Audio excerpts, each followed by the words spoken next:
consistent work with the ministry.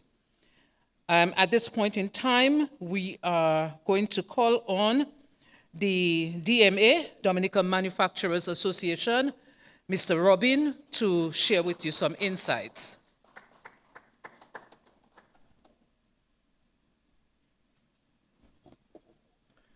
Okay, this morning I'm indeed very thankful again for the invite. And I must say I love the topic because I've been intimately involved with environment and conservation for many years. My first job was in forestry and parks. I worked in the national park and in the forestry division for almost 18 years, following which I went to the fisheries division, where I was involved in basically looking at the underwater profile in Dominica. And very few persons have had the opportunity to view the underwater world in Dominica. I'm a scuba diver, I'm a dive master. So I also teach swimming, but I have had the opportunity to really see what the underwater world is like. I've also participated in forestry inventory 87, where I was actually a tabulator. Basically, what we did was to take an inventory of all the lumber asset in Dominica's forest. And I was one of the many folks who did it. We brought in this gentleman, Mr. Camarati from, I think, South America, and he was able to show us, we were able to draw from his experience. So I'm really happy to be talking about. I'm also happy that the environment is getting some attention, especially from the point of view of the private sector. In this regard, I want to thank Ms. Joseph for her leadership. You have been engaging us in the private sector for some time now, and this has been something we have been looking forward to. And I miss also the Director of Trade, Mr. Walters. I must say he's a very informed person in terms of what's happening on trade within the global dynamics, and he has been able to speak to whatever that emerged, And lately, we have had Michael Walter come on the scene with a lot of enthusiasm, and I really love this guy. Thank you very much. And I think with him, the future is bright for not only the private sector, but for Dominica. Now, in the private sector, we have been doing a lot. And I want to first start off with Benjo Simos. Following my resignation from government at the age of 45, I'm now 61, by the way, I moved to the private sector. And when I moved to the private sector, people thought maybe you're crazy. People don't leave the public sector and go to the private sector and succeed. So you are like, it's unbelievable. But notwithstanding, 32 years after, we are the largest exporter of beverage from Dominica, and possibly the largest exporter of water also, because a lot of the CMOS is water. We are selling 96% of what we produce to about 30 countries right now. We have also decentralized our manufacturing, so as we talk about SDG, resilience, and so on.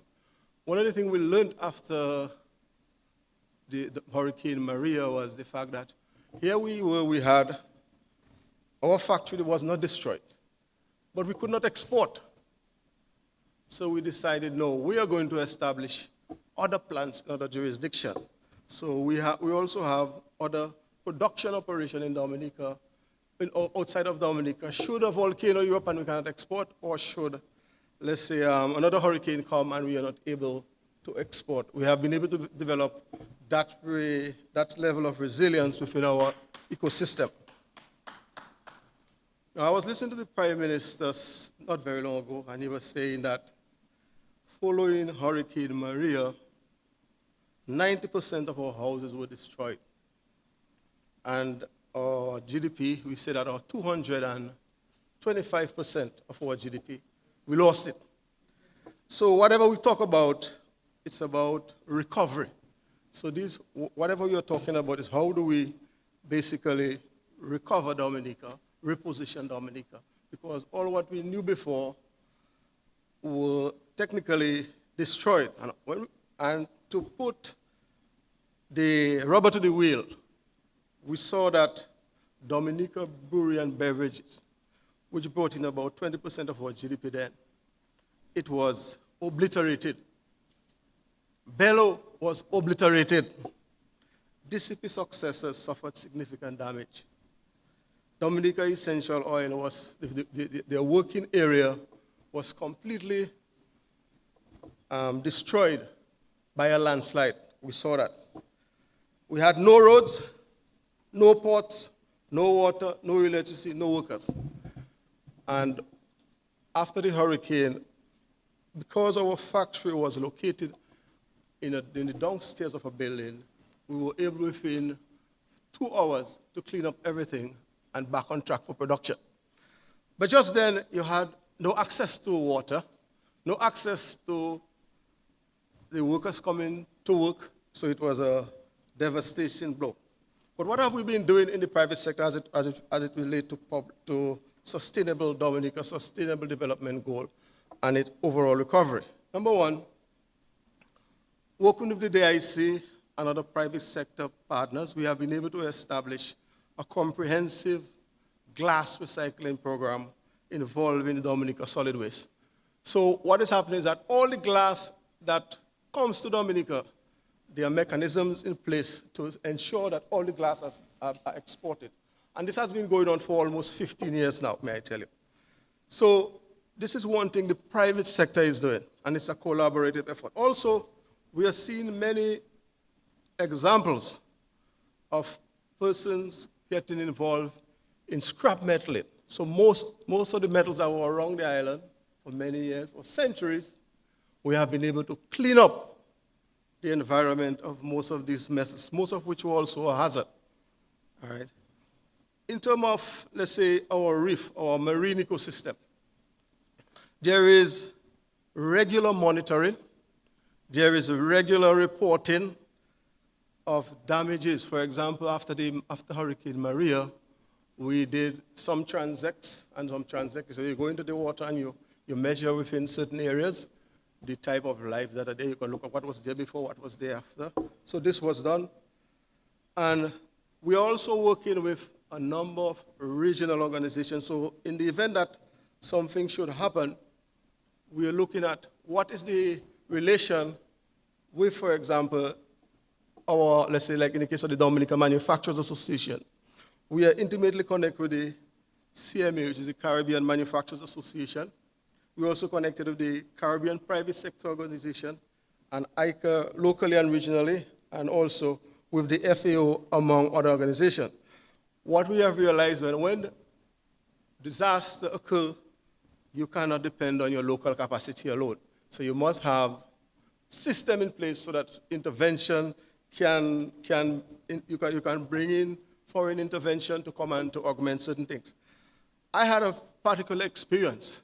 I remember after Hurricane Maria, I went to town, and I was thirsty, and I wanted some water, and there was no water.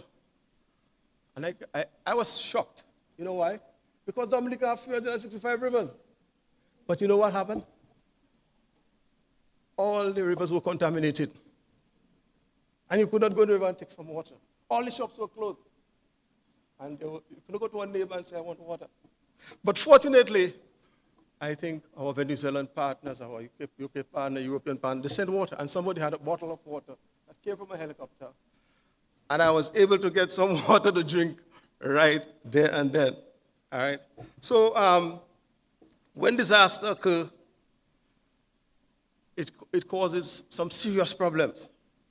So what we're encouraging the private sector to do, we are encouraging them, number one, you need to build away from the water system, such as the sea. We saw that DCP was located in an area where it's very close to the sea, it was destroyed. And we also saw that Dominica Brewery and Beverage was located in close proximity to a river, it was destroyed. Bello was in close proximity to both the sea and to the river, and it was completely obliterated. So what we're encouraging the private sector to do is when you are building, you have to think of these concerns. Also, you have to build away from the mountain, areas where you are likely to have major landslide. So you have to think of these very practical things because the consequences can be very devastating. What do we need? I think we need more consultation like this. With the private sector, we sometimes feel that we have a lot of information, but we feel that sometimes we are not listened to. So thank God for this forum that has been created by by the Ministry of Trade. I think this forum they are giving us a chance to basically air our concern. We need more accessible and affordable financing. And this finance should also be of a low-cost financing. One of the things we saw was that after Maria, we did not see a package of support coming to rehabilitate the sectors that were destroyed, primarily manufacturing sector. And if it did come, it was very meager. It was not significant. All right. And also, we need to continue to encourage, or we need to encourage our manufacturers to set up, as I said earlier on, other operations outside of Dominica. So why? For example, they can also meet their market demands. For example, I may have products, all right, but I cannot meet the demands of the various countries that are buying my product. But I can supply them from another plant in the region. Right? So these are the kind of things we have to do. We also need to establish modern and new innovative technologies that can be scaled up. I think we think too micro. We are too small in our thinking. And we also need to think of whatever we are doing, we should do it world class under our whole resilience. We need to, as we have decided in the Manufacturers Association, we want to make Dominica manufactured product the choice of every household in Dominica and in the region, and possibly the world. All right? So we want to boost, for example, in the Manufacturers Association, we want to increase GDP contribution, manufacturing contribution to GDP, to about 20%. I don't want to say what it is now. I will leave that for you to research because the figures I'm getting, they do not correlate. Okay, we also want to maintain we want to encourage them in the spirit of resilience, all right, is to maintain high inventory. This means that, for example, when something happens, we can feed ourselves. After the hurricane, most of the inventory was looted. All right, and before foreign material, foreign food started to come, we needed to have had some maybe storage. And also we do encourage the government to have storage capacity of food. We don't have to be, crying out there. We know something is coming, a storm is coming. We build some depots. We provide proper security so after the storm has passed, we can feed our population from there. Also, we need to identify crops that can grow rapidly. And the product I'm involved in, CMOS, you can plant CMOS and grow in 6 weeks. You can plant other root crops. Root crops would not be destroyed by a hurricane, for example. So we need not only to just focus on raw product, but we also need to develop the capacity to add value to our raw material. So you can take a lot of those raw product, and we have the technology in Dominica. We can process them within 1 day and expand and supply them around the island. These are the kind of thing. Recommendation, I think we need to identify in the spirit of resilience, we need to identify 40 movers and shakers, significant companies, and we need to develop them to scale so that they can impact our GDP. I also think we need to develop a master plan and a comprehensive plan for the private sector. And this master plan, with resilience at its core, it should be monitored regularly. The private sector should meet with the government on a regular basis. Also, not only in time of disaster, but in time of, I remember And I don't want to say all, I just want to say just what is right. We were selling 95% back of what we produce to about, let's say, 25 countries at the time. And my factory was closed for 3 months, and nobody come and ask me what was happening.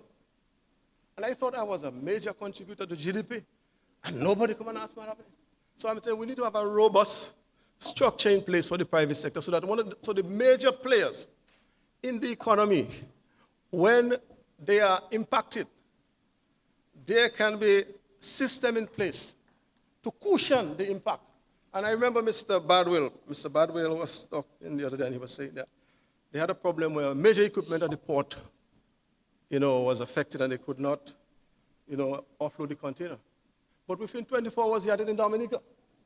Within 24 hours, he was able to do what he had to do and get it in Dominica. We need to be that robust, especially in this globalized environment.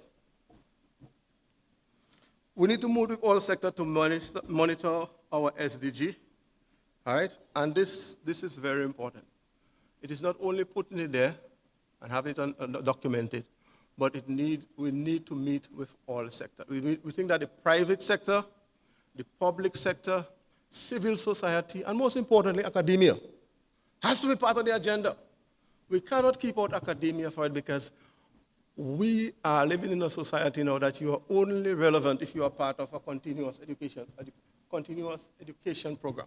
We need to encourage every person or every individual within our firm to be part of a continuous education program. And we need to encourage our management to be properly educated and to be educated in such a way that everything that is emerging, as situation emerges, you have the knowledge to deal with it. Thank you very much.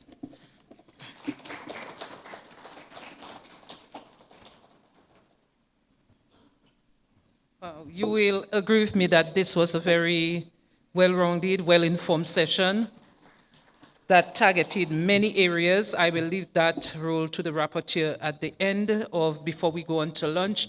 But there are lots to think about in the presentations that we have heard so far. And the last presentation is noteworthy for us in labor that has in our mandate private sector relations, that we would take some cue from that, some key points from the presentations that are being made as to how we can augment or tailor our service to the private sector to be even more, practical in what we put forward. I do take note of the point made that we should put mechanisms in place. One of the key areas that we are very focused on and which we will start off in January is the MSME policy and action plan. And at the same time, we're working on the legislation, MSME, micro, small, medium enterprises. So we are working on that. We have onboarded already a consultant from Canada who will help us through the Canadian CARICOM expert deployment mechanism to develop both the strategy and action plan and the legislation for the sector. And also early in the new year, it could be from January, we'll be conducting a skills audit to find out what skills we have in Dominica and where the gaps are. So as we get information from you, we are implementing them into our internal processes to be able to serve you better. Thank you. All right, so at this time, we're going to move to the next presenter. In terms of time, I think we are at 11:25 now. We should have been completed with this section by 11:15, but that's understandable. And so just be concerned about the time allotted so that we can also release you from here in the time that we promised. The next presenter is the business professional women, Ms. Rhoda St. John, to present to you. Please make her feel welcome.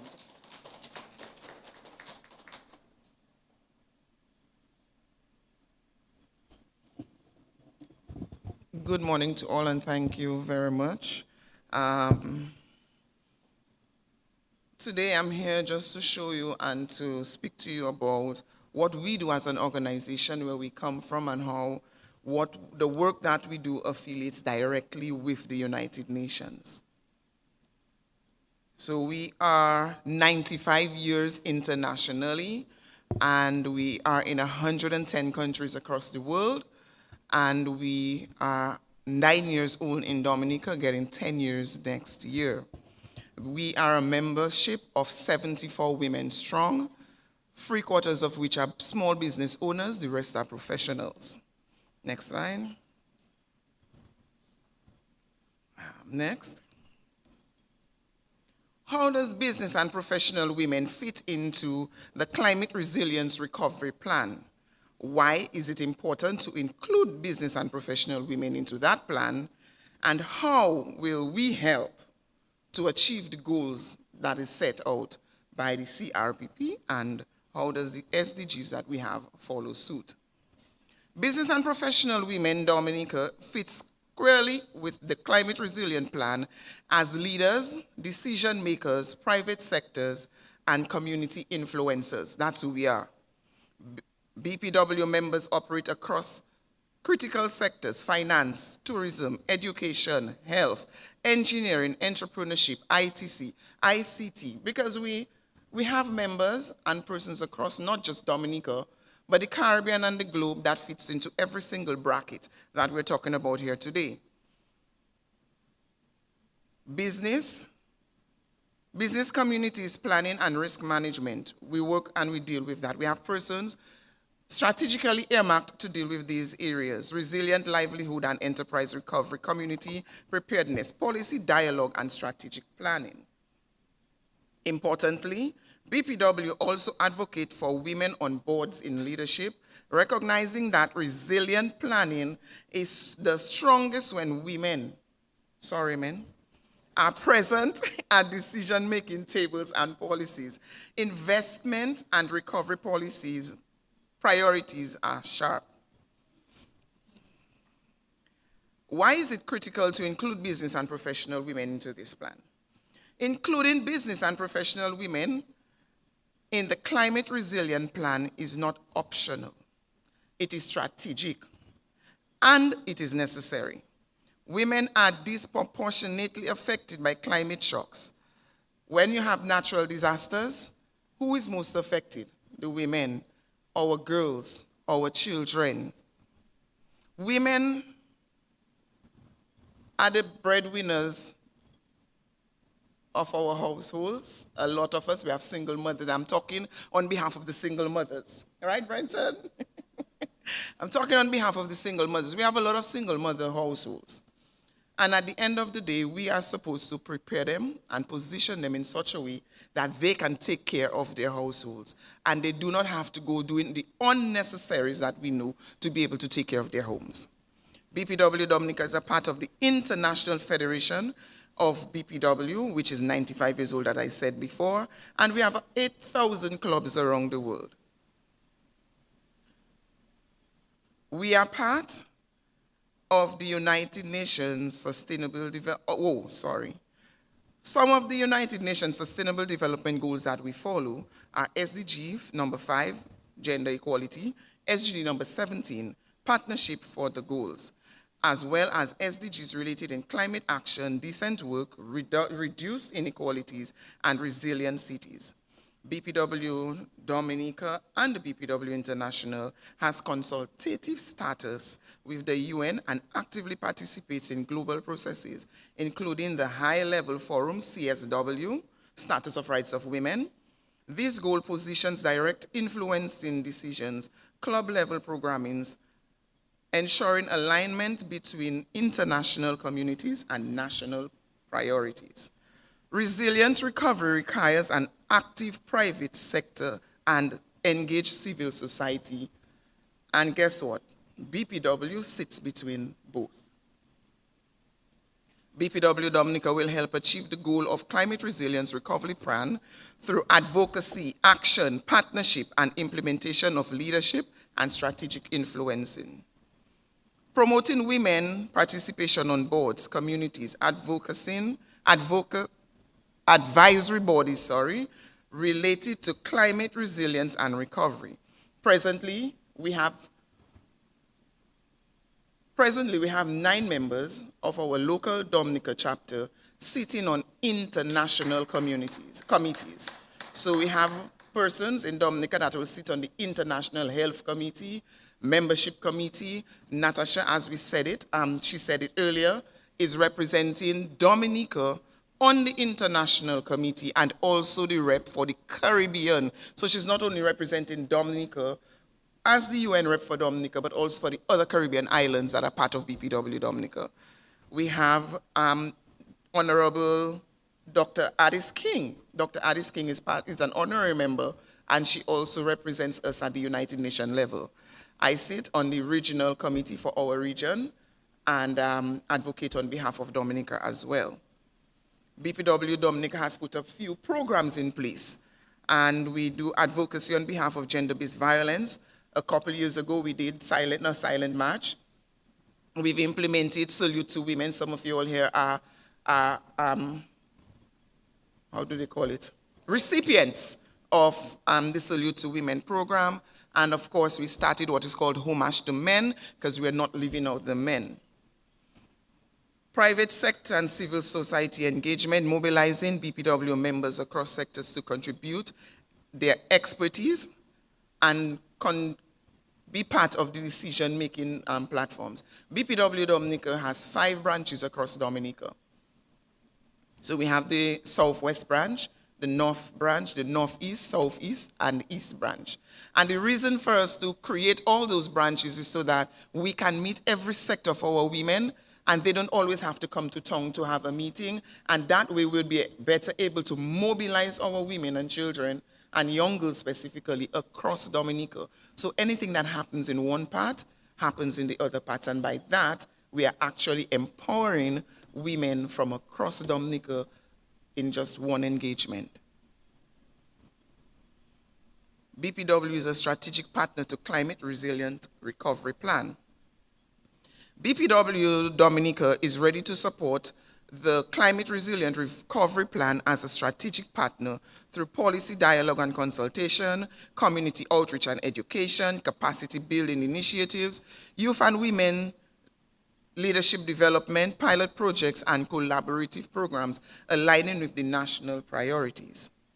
The club has already initiated dialogue through its Peace Ambassador and is advancing a young professionals blueprint. We did a young professionals blueprint seminar just earlier this year, and companies that took part in that is asking, when are we going to do the next one? The Business and Professional Women BPW Dominica fits into the Climate Resilient Recovery Plan primarily as a civil society stakeholder and a key driver of social and economic resilience. While the CRRP is a government-led roadmap to Dominica's world being the first climate resilient country by 2030, it relies on organizations like BPW. It's operationalize its goals on the ground, specifically through related gender equality, community strengthening, and economic stability. How will BPW align with and support CRPP?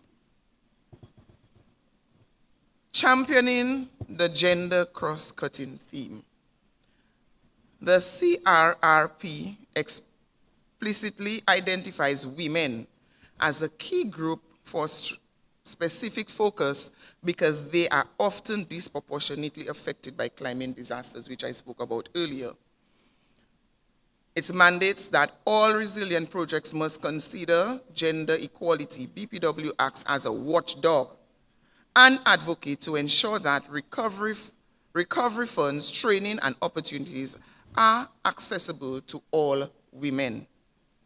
When the government or international donors like the OECS or UN Women, which we fall directly under, rolls out disaster recovery grants for small businesses, BPW ensures and seeks to ensure that women entrepreneurs are aware of these grants and apply for these grants so they too can benefit from the grants that are given.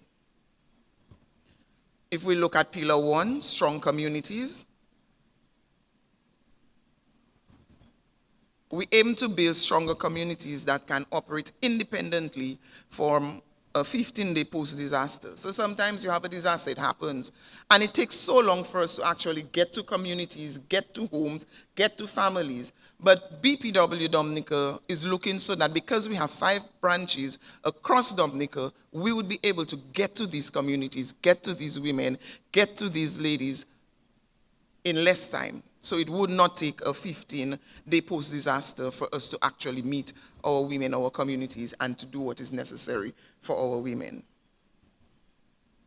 Pillar 2, robust economy. The fifth, a resilient economy relies on resilient small businesses. BPW focuses on women empowerment, women economic empowerment, training women to familiarize their businesses, accessing digital financing, and diversify their income streams. We spoke about digital economy. We have a lot of small businesses now, and these women need to learn how to maximize the digital economy, how to use that platform. A lot of our small businesses do not use that platform. A lot of our small businesses, even I know that the ministry pushes so that they can be legally registered, a lot of them still isn't registered.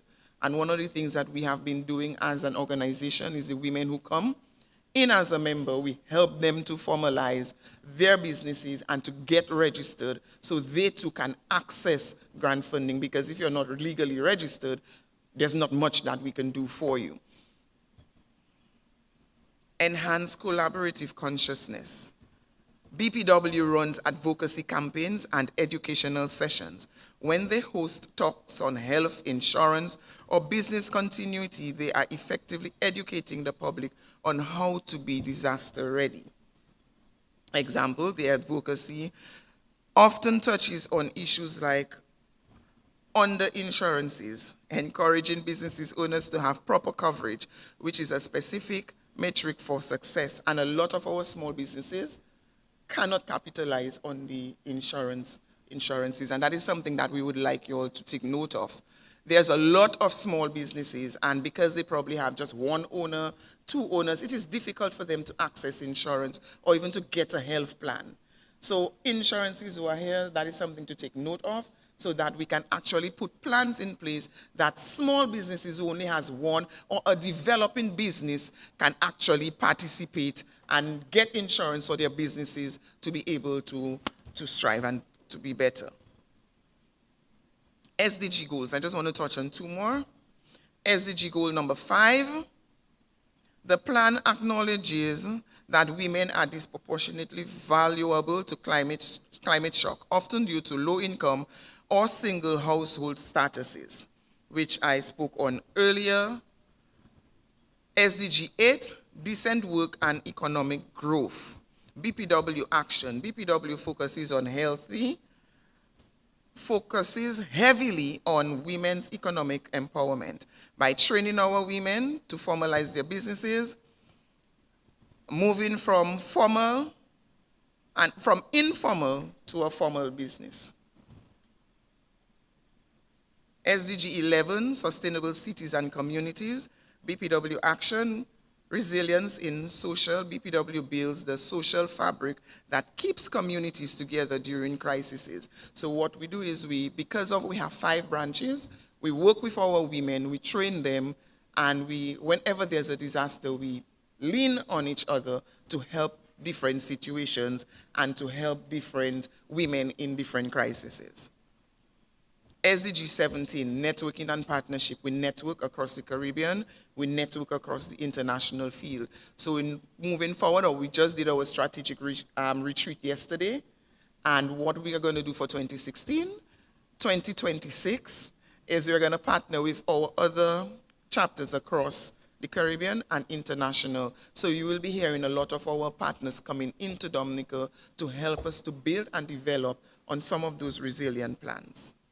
In conclusion, Business and Professional Women of Dominica serves as a vital civic society partner to the National Climate Resilient Recovery Plan by strategically implementing activities like grant writing, workshops, capacity building as part of its 2026 strategic plan. Climate resilience recovery cannot be achieved without women, without the private sector, without the civil society. business and professional women. We'll bring all these together. BPW stands ready to collaborate with the government and partner to build safer, stronger, and more resilient communities and cities in line with the national commitment and our mandate. Thank you. That was good. That was good. You see, every organization represented interprets resilience within their own context. And when we bring all of that together from the private sector standpoint, we have a good understanding of what a resilient sector looks like. So we're painting the pictures and we're connecting the dots here this morning. And I really thank you for your time and attention as we go into the detail, very granular in our approach to national resilience. Okay, we have one more presenter in this segment, and after which we will hear a brief remark from the man himself, Mr. Samuel Carrett, who is a driving force behind Dominica's national resilience agenda. But before he comes, we want to hear from the National Beekeepers Cooperative Society Limited, Mr. Nathaniel Lovell.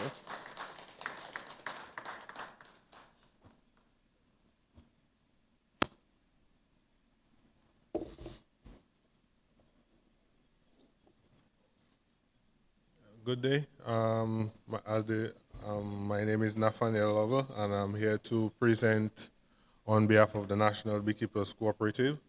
First, I'll just say a few things about who we are. The National Beekeepers Cooperative is the second largest agriculture cooperative registered in Dominica. It was founded in 2008 to represent the interest of beekeepers in Dominica. It is governed by a board comprising of 9 members. We are guided by the principles as follows: sustainability, committing to eco-friendly, sustainable beekeeping practices. 2, quality, ensuring high standards in honey and bee byproducts. 3, community, supporting local beekeepers and contributing to community well-being. And 4, innovation, embracing new technologies and methods to enhance beekeeping practices. 5, responsibility. We are committed to strategies and policies that support and advance a sustainable environment. Leadership, to always show strong leadership and exercise good judgment, good governance, transparency, and accountability, working in the best interest of beekeepers. Next slide, please. Yeah. Okay. Our vision sets long-term goals, long-term direction. Our vision sets the long-term direction for the cooperative. We want to be the lead. To become the national authority on apiculture. We want to position ourselves as the central source of knowledge, standard, and leadership for the sector. We aim to also be the leading producer of high-quality bee products. A major part of the vision is promoting sustainable apiculture practices, ensuring beekeeping supports environmental health, biodiversity, and climate resilience. Finally, our vision emphasizes community empowerment as beekeeping offers income, employment, and skill-building opportunities across the island. Next slide, please. Okay. Our mission is the practical day-to-day work that moves us towards our vision.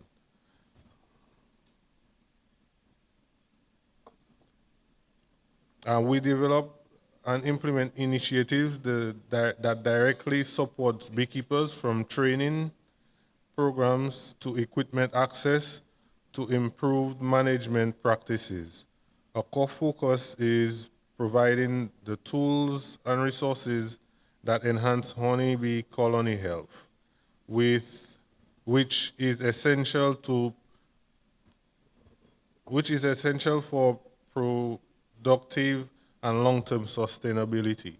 We also work to ensure consistent quality in all our products and services, strengthening cost.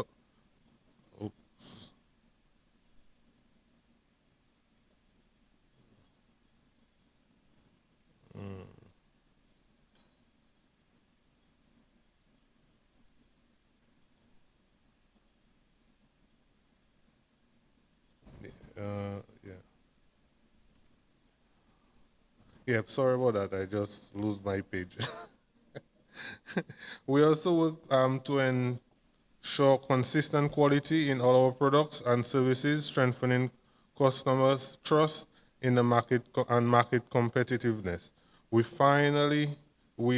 actively pursue new partnership and expanded markets, opening more opportunities for our members and contributing to national economic resilience. Next slide, please. Okay, yeah, so the cooperative have a total of 81 members, 64 of which are male and 17 are female. A few years ago, actually, we were way less than that on the females, so now we are really encouraging the encouragement of women joining the cooperative, and not just as beekeepers only, but as value-added, people that can provide value-added products from the beehives. We have two of the women from our group in here today. If you just raise your hand. Next slide, please. Okay, so here are a few achievements that for the past couple of years we have achieved quite a bit since 2023. We have established a new entrance program. That's basically a program for persons that wanting like a step in the door to learn about bees, the basic beekeeping. We also have the mentorship program, which is a program that the beekeepers, people that have been in beekeeping for 2 years or more, but they want to get to a new level, we pair them with an experienced beekeeper, and that allows them to go to get on a bigger scale. We also have increased our membership quite significantly, as I said. We have the education outreach for the World Bee Day, where we went to the schools, and that also helped us increase awareness around honeybees. And we all this year we had the Honey in the Tongue event. I'm guessing most of you went to it and saw that we were engaging with the public and so on. We developed partnerships with people like Dexia. We've been in more closer contact with them, the Ministry of Agriculture, Environmental and Health, and our stores that we sell the honey. We've met with them in person and increased visibility that way. Next slide, please. We've also won honey awards throughout the Caribbean and also at the National Honey Show. Okay, so now how do we align with the goals, the SDG goals? For the no poverty, we focus on reducing poverty by creating sustainable livelihoods. As you know, beekeeping can be one of the easiest ways to produce food. You're not destroying any trees. You don't need any land per se. You can have beekeeping your bees in your backyard, and they can provide. So it's kind of considered a low entry activity for creating income. Yeah. So next slide, please. Okay, so for the zero hunger aim, we aim to end hunger and which is, I'm sorry, to aim to aims to end hunger and improve food security. The way that we're aligned with that, bees improve pollination, supporting crop yields and agricultural productivity. Everybody knows that. Without bees, the yields of a lot of the plants go down, and by having bees everywhere and beekeepers everywhere, then we improve the pollination and therefore the food productivity of Dominica as a whole. Next slide, please. Okay, so for the fifth goal, gender equality, as I said earlier, we are really including women in with the last couple of years. We've been making sure that they're joining the trainings and all the mentorship programs that we're having, and we've had quite a bit of them on our board to help. And we know that women keep us men organized, right? So it's been a huge blessing working with the women in our group. Next slide, please.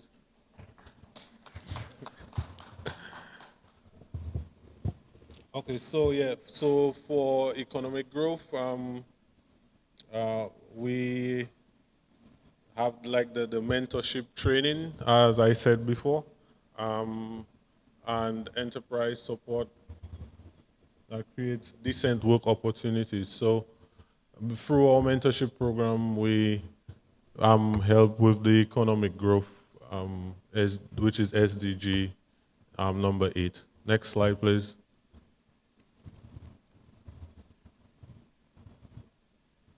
Next slide, please. Okay, so 12 responsible consum. Yeah. Oh, thanks. So responsible consumption and production. As everybody knows, for producing honey, you actually need trees. Unlike a lot of other methods of providing food that you have to either cut down a tree or clear land, for bees you actually need to have more of a biodiversity, a good biodiversity. So beekeeping is one of the only ways that you can provide food without killing an organism. I think is milk and honey. So yeah, so we are part of the sustainable way of providing food. Next slide, please. Climate action, how we align to that. Beekeeping protects biodiversity. It actually creates biodiversity through pollination. And so we also support climate smart livelihoods by providing smart ways of keeping bees through the new types of equipment that helps by not damaging when we're harvesting. So, yeah. Next slide, please. Okay, so how do we align with the CRRP goals? Beekeeping is a driver of sustainable agriculture, contributes to climate resilience and recovery, and focusing on ecosystem health and community awareness. We'll get into that in the next slide. Next slide, please. Okay, so promoting ecosystem resilience, healthy bees, as you guys know, promotes good ecosystems and support plant biodiversity and flora health. Sustainable hive management also prevents environmental degradation, and beekeeping strengthens agriculture's resilience.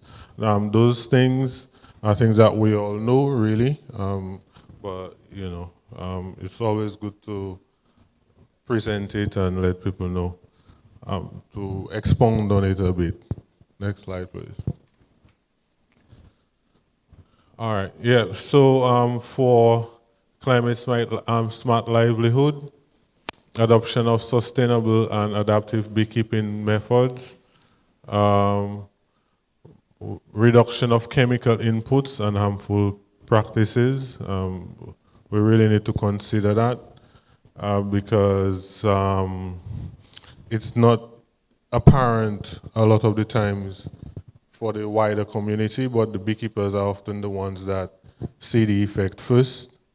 And we can often tell when some form of a disaster is coming in terms of our food production. So, for example, like I might know we will not have a lot of, what food I can say, mangoes, let us say, way before the general public because the bees can kind of tell you this story. So, something that we need to look at when applying the chemicals, because when the bee population goes low, production on a whole goes low as well. Next slide, please. Okay, so biodiversity and awareness and community engagement. We've been, like I said, we've been doing the World Bee Day activities where we go to the schools. We've been to 10 of them this year.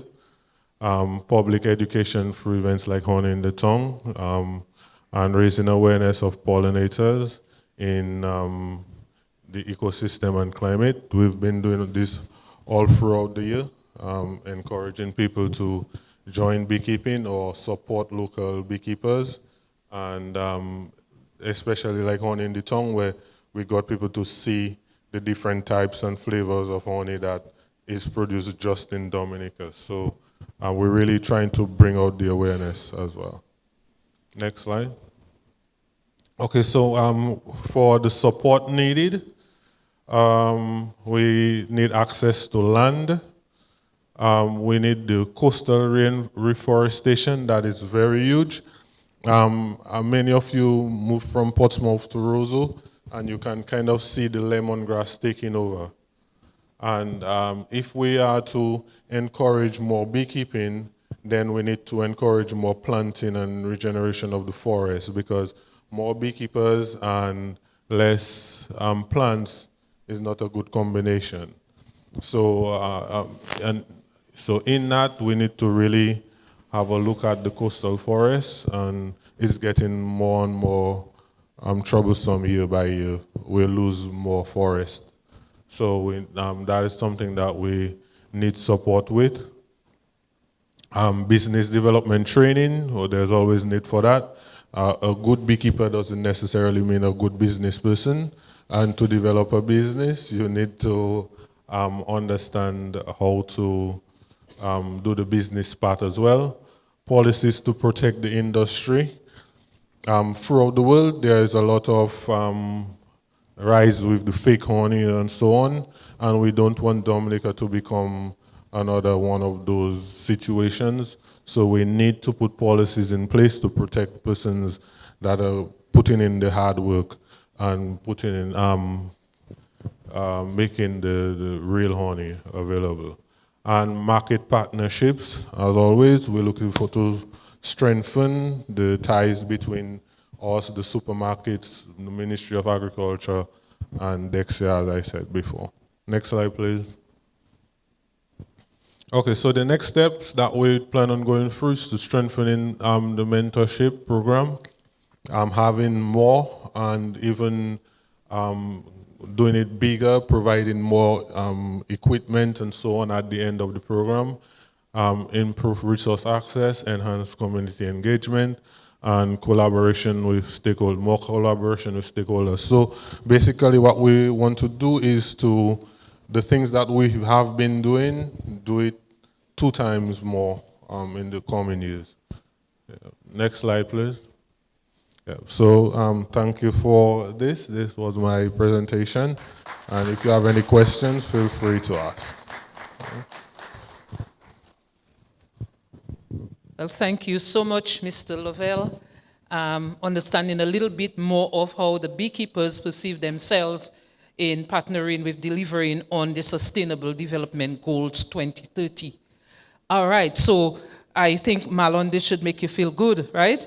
That you can see that, as one of the presenters said, when they do what they do, they don't necessarily do it through the lens of, am I achieving a sustainable development goal? But when they think back, right, of what they do, they know how it can be aligned. And so our people are being more educated and informed of the SDGs, and are also seeing that as they plan for 2026 and beyond, that they should think through, what can I deliver on? What are the major infrastructure things that Dominica is doing that my business need to take into consideration? And also, from the broad international perspective, what are the sustainable development goals signed on to by many countries? I think over 176 so far. I think about that. A number of countries are part and parcel of what we're doing. So we're not in our little world, in our little space here in Dominica, but we are connected to the region and the international sphere in what we're doing. I told you that I was going to bring on Mr. Carrot, but permit me to also introduce Jody Dublin Dangleben, who represents the Dominica Herbal Business Association. Do I have that correct, Jody? Right. And let's hear from them as to also how they partner with the goals. You want to hold the mic? Okay.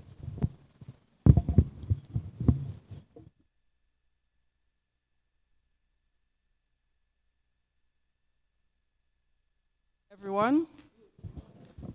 I put it off. Hello? Yes? Okay. So let me ask you something and be honest. When the next shock hits Dominica, which it will, a hurricane, an economic squeeze, another unprecedented situation, how many of us or small businesses can actually afford to sit down, fold our hands like this, and say, let's just wait till things go back to normal? Can we? Exactly, because in Dominica, our normal is everyone else's irregular, all right? So we just have to adapt, adjust, or we close shop. Those are the options we have. So my name is Jody Dangleben, and I'm the president of the Dominica Herbal Business Association. We have just over 40 members, and every one of them creates products using local Dominican ingredients: herbs, oils, peppers, beeswax, honey, roots. We have different teas, crafts, cosmetics, and wellness products. So we have our flagship store, which is Zeb Creole in the Old Market, and that's where you can find all the different products from our 40-plus members. So when we talk about resilience, none of us are really thinking about policies. The first time I heard about the SDGs when I applied for my first grant, and they asked, how does this project that you're proposing align with the SDGs? So I had my homework cut out for me, okay? And after COVID, for example, we all became online businesses overnight. So let me take you back. So after COVID, stores were closed, movement was limited, all of us was at home stressing, scrolling, at least we had the internet. Foot traffic disappeared overnight as well. And let's be honest, plenty of us were not online experts at the time, but we had to become. So we asked a simple question: how can we get to our customers if they can't come to us? And that's when WhatsApp orders came about. Facebook became a catalog for ordering products from different vendors, local vendors. Instagram was your customer service rep. And sometimes I even had to meet people at their doorstep and drive to deliver products to them. So sales didn't vanish, it diminished, but we just had to adapt and redirect, okay? So that experience really pushed some of our vendors further. And at Zeb Creole, we said, okay, if we're doing this, let's do it right. So I think last year we went fully digital with our sales, and we now have an integrated point of sale system because we have over 40-something vendors to manage. So now, yes, we can track our sales in real time. We can manage all our vendors' inventory at the store. We can support cashless payments as well. So you have no excuse for not buying if you don't have cash on hand. And that means that we have fewer surprises, we have less waste, and fewer moments of budget. We didn't sell that already, no? Okay, so the digital systems they're not just a fancy extra, they're really needed in today's economy. And we're talking about physical resilience, as well. Because Dominica and Doasco like to cut style on us sometimes. So let's talk about real resilience when it comes to that, water and electricity specifically. So in my own business, as an environmental civil engineer, and also I'm certified as a solar voltaic system installer, Doasco will test your patience, and Domlec will remind you who's boss. We know that. So that's why I planned ahead, and in my business, when I was constructing my manufacturing space, I installed a 10,000-gallon water system. It doesn't have any water in it yet, but at least it's there. So I'm looking towards the future, and I think as businesses, we all need to plan ahead. And so that's why we installed that cistern, and as well have a room. It's still empty, but it's for my solar panels and solar inverters when the next grant comes, okay? So we all have to think ahead in our businesses and prepare for, if we don't have it yet, but think that it will come to us, okay?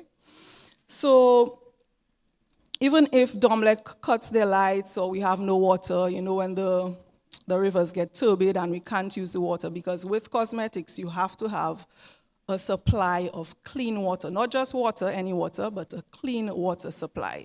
So we have looked to install a solar water filtration system to pair with the cistern. Okay, and even I live in Warner, and there's a lot of wind. So I'm thinking of generating wind energy as well. So not just the solar energy, but energy from the wind as well.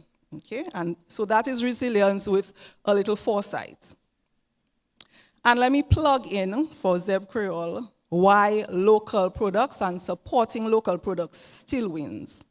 Okay, so across our association, we buy from farmers, we buy from backyard growers, we buy from the sometimes the old lady that makes castor oil down the road. I get castor oil from a very elderly man in Soufriere who really knows how to make it traditionally, and that is important as well. We use our local herbs, our oils, our peppers, beeswax. So sometimes we do use imports, but even when those imports slow down, we can still rely on our local inputs, okay? Right now I have a truckload of zouti I have to clean, so that's good. So I have engaged our backyard growers and just ordinary people who have zouti in their backyard, just pick it and dry it and bring it for me. Okay, so it's important that we support our local businesses and that our local businesses support the farmers and the people that are invested in growing our economy. Okay, so our members are diversifying, sometimes not because they want to, but because of necessity, and sometimes out of desperation, because we have to pivot sometimes. So farmers usually would sell produce to, let's say, Dexia or at the local markets, or just to customers. But right now, farmers are selling to us, who produce cosmetics, and that is something new. So we too now have to ensure that what they produce is fit for our markets. And that is why I have impressed on the people who provide me with different products. For example, our dry turmeric. I have to go to their plants, see how they produce it. So that in turn allows me to force on them the importance of maybe growing organically, the use of natural biologic ways to get rid of pests instead of just applying pesticides to their crops. So we have that responsibility too, to sort of, tell farmers to pull up their socks when it comes to production. As well, we have offered refill options. So that's another way of reducing waste. So at Zeb Creole, JD's Naturals has installed a mini refill station, very small but effective, where if your shampoo has run out, you can bring your bottle, your used bottle, and just refill it instead of buying a new one. So that is a model that we think other businesses can maybe mimic and it's scalable as well. And we are looking to implement it into our other providers in Barbados. So we're going to start off in Barbados with that same refill model so that our customers can just come in with their bottles and fill from big vats, reducing waste and giving me less work to do as well. All that to say that sustainability is not cool, it's necessary, we have to do it. And we don't go green for applause. We don't go green for applause. We have to do it because if we really want to sell Dominica as a Nature Island brand, we have to start in our homes, for one, and in our businesses. And nature is our raw material. Essentially, all our businesses, nature is our raw material. Okay? So clean water matters, healthy land keeps us operating, and if the environment goes down, we're going to decline as well. So for us, sustainability is more common sense than anything else. And our culture, I just wanted to plug this in quickly.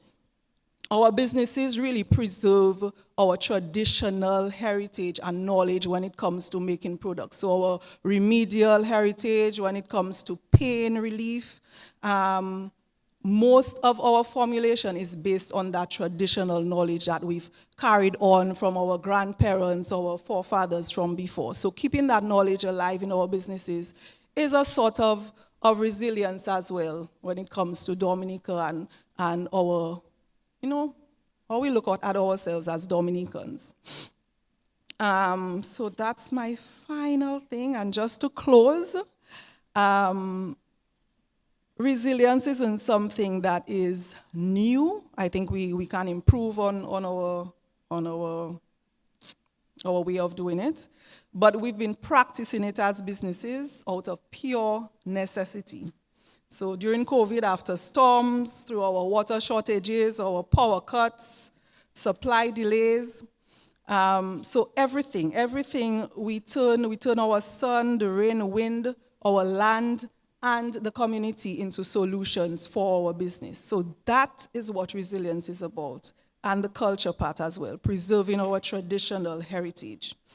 So the private sector, especially our small, locally rooted businesses, we're not just surviving, and therefore we know that we are designing a Dominica that will take a hit, we know, but even when we take a hit, we can keep on producing. So that is what we need to think about. So work with us, our business support corporations, support us and trust us, because resilience is already happening, so you'll just have the tools to make it happen a little bigger. So thank you, and this is my presentation. Wow. I am truly amazed and, taken aback by so much knowledge and wisdom in the room. And I was just thinking along one of the statements Jody made that we need to tag that on. Nature is our raw material. It's not just we are the nature island, but everything we do is based on nature. And that's really the real raw material. And I was just also thinking, more than what does Jody do is what does Jody not do? That is the important question to ask, because I don't understand that a person could be doing all of those things. Band, singing for band, whistling for band, dancing, influencing, producing at home, in river, having fun. I follow Jody, leading organizations, producing in the night, making Chaka come here. Have Zayn in production. It's just amazing. And let's give her a round of applause. Because I realize that the people we have in the room could be in another country doing even better. And so we must treasure what we have in Dominica, and we must invest in our people even more. And when we see the businesses ready to take the leap, the government is behind you. We want to be more pronounced in that to support you and to help you to get the investment capital that you need to be able to expand your business and go higher. In Dominica, we must want to see people make it. So, okay, let's have a few millionaires in the country, a few more than what we know. That is important. That is sustainable. So we mustn't grudge people, you know. We must be happy when we see them taking the leap, because they're taking the leap for themselves, but for other people. So, Jody, keep doing what you're doing. All right, you hear me? Right. Okay, I'm going to call Mr. Samuel Carrette, the public service face of resilience. Mr. Carrette, come say a few words to us. I am told by Micah also while he's coming that we're just going to go right on, and when we end, it's going to be lunch and go home, which should be about 2:10, 2:15, thereabout. Are you okay with that? You okay with that? Rather than break for lunch and come back, you have your business to do, so we will just go right through. Mr. C. So good morning to you, or afternoon. Is this afternoon? Yeah, it's afternoon.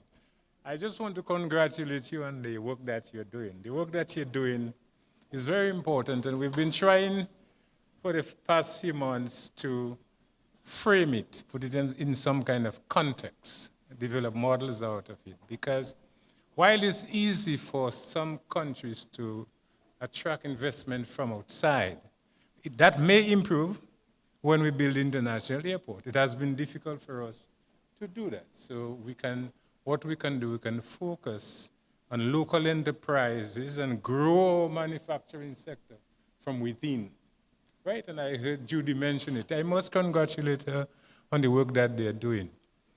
We have created a very solid framework for you. So you have the National Resilience Development Strategy, and you have the CRP. These are there. And they can guide you, and if you need further support, you can come to us. We'll help you. Now, quickly, because I have only 5 minutes, we are also catering in a very serious way. So on the policy level, we have done our work there. And in integrating it now, integrating the policy level framework into operations. On the public service, we have achieved that. In that, the requirements of the CRP is actually integrated, vertically integrated into the strategic plans of the ministries. And the strategic plans go way down to units, right? Not just sectors, but units. So it's vertically integrated. We have not achieved that well with the private sector. So what this workshop is very, very important. I'm hearing also some very important recommendations. We studied it with the private sector, as Brenton can tell you, but it's not complete. So this will help to integrate the CRP and the NRDS policy considerations into the structure of planning, development, and reporting of that subsector or sector. But two things we are trying to do. So there is a cry for incubators. How many of you would go into an incubator? Women, not men. The Chinese are going to give a certain amount of money to the UNDP, but to cater only for women entrepreneurs. And I like to do that. I always like to move away from the mic. So the Chinese will be giving quite a bit of money. It's not only for Dominica, for the world, but it's $100 million US dollars. And we do not want to miss a piece of that pie. So I've already made a submission. I do not miss those things. So I made a submission for incubators. Incubators, capacity building, renewable energy. So how many of you would actually go into an incubator? 1, 2. Men, no, women. Don't worry. Yeah, okay, so and then we have another project that you heard the Prime Minister announce this 72 incubators, capacity building, and renewable energy. You heard the Prime Minister mention the $72.2 million, right? That is real cash from the Green Climate Fund. It's going to target the 8 vulnerable communities. Some of you may be operating from that community. If you're operating from one of the communities, you're good. You're fine. You're fine, yes, you're fine. I'm gonna say Mr. C. People want to hear that. Yes, yes. If you're operating from one of these communities, I am so sorry we cannot spread it, but it's a lot of money there for communities, 8 communities. So it's a tidy sum, and we will be focusing on indigenous businesses. So we cannot repeat it, but certainly it took us 9 months to get that, 9 years to get that. So, but I can tell you, if you operate in one of these communities, you're going to benefit. The communities are those that were affected seriously by Erica. So you have Bacatel, Pichelin, the communities of Campbell, and so forth. The communities go across to Petit Soufrière, Saint-Sauvé, Good Hope. These communities, some of them have been relocated. Coliho, Colibistry. Eh? Yes. So I want to thank you for what you're doing and to continue to do it and structure it in the kind of way that Jolie presented. You know, there are models in there, there are concepts in there, there are models in there, and some of the models are things we want to see. Issues of integration into community development and those kind of things. Because we ourselves are integrating what we're doing into community development. So I want to thank P.S. Joseph for that initiative, because we have found a solution to our challenge. One of the challenges we have, the issue of integrating resilience into the private sector. As we had a round of that already, and with my friend there, we did that at CREED. We had a program at CREED where we tried. We made some progress, but we will not finish. So that will continue. Thank you very much.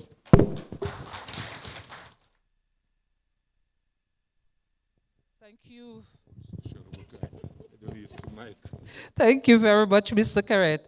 Yes, your notepad. I don't want to keep it. But this is a gentleman who can mentor you into what you're doing. And he's a great speaker as well. He was the chief development planner during my time as PS in the Ministry of Planning. And he helped mentor a lot of the young people that were working with us. And one of those persons is Dr. Kira Paul, who is a PS in the Ministry of Health. So Mr. Carrett should have been out of the public service for years, but we're not letting him go. He's been doing a great work. So thank you very much. I want to give a few minutes to the floor, 1 to 2 minutes per person before we go into the public sector side of things and to show you how you can collaborate with us, you know, and what we're doing to support and sustain. So I want the floor to be opened, a microphone to go around. If you're burning with a comment that you'd like to make or a question to any of the members that have spoken so far, but try to keep it really succinct within 1 to 2 minutes so that we can go back to the rest of the presentations. Okay? Just an upraised hand, and Michael Walter will go across to you with a microphone so that you don't lose an opportunity. Please keep it short and sweet. And that's the word KISS. Keep it short and sweet. Or it could be keep it short, stupid, but I'll use the former one. Who's ready? Okay, on this side, Miss Carr, and then Terry, and then Baron. Your hand was up? I see. Okay. Carr and Terry on this side. Go ahead. Yes. Okay, so in terms of the CRRP, the Reform Management Unit, as part of Ministry of Labor, has been monitoring the progress of the CRRP, the implementation, and in terms of the medium to small business enterprises, we developed a survey and have been trying to implement it. The DIC assisted, but it has not gained too much traction. And it is not too late because the M&E is ongoing. I just would like to encourage the participation of the small businesses here to complete the M&E instrument so that we can assess our progress in terms of the CRRP. We will get the names, yes, because there is registration on, and so we are looking forward to forwarding the instrument to you so that you can complete it, governments needs to report to the development partners on our progress in terms of the pillars for the CRRP. We received a lot of aid, and when we made our bold statement that to the world that we're going to become the first climate resilient country in the world, and so people are looking forward to what we've done so far. And I want to encourage you here, and if you could spread the word that we will be coming around to you to complete the instrument so that we could report on our progress in terms of the implementation of the CRRP. Wonderful. Thank you very much. Thank you very much, Ms. Carr. Pass the mic on the front row to Mrs. Lovell. Thank you. Hey, good afternoon. Good afternoon. Thank you for this forum.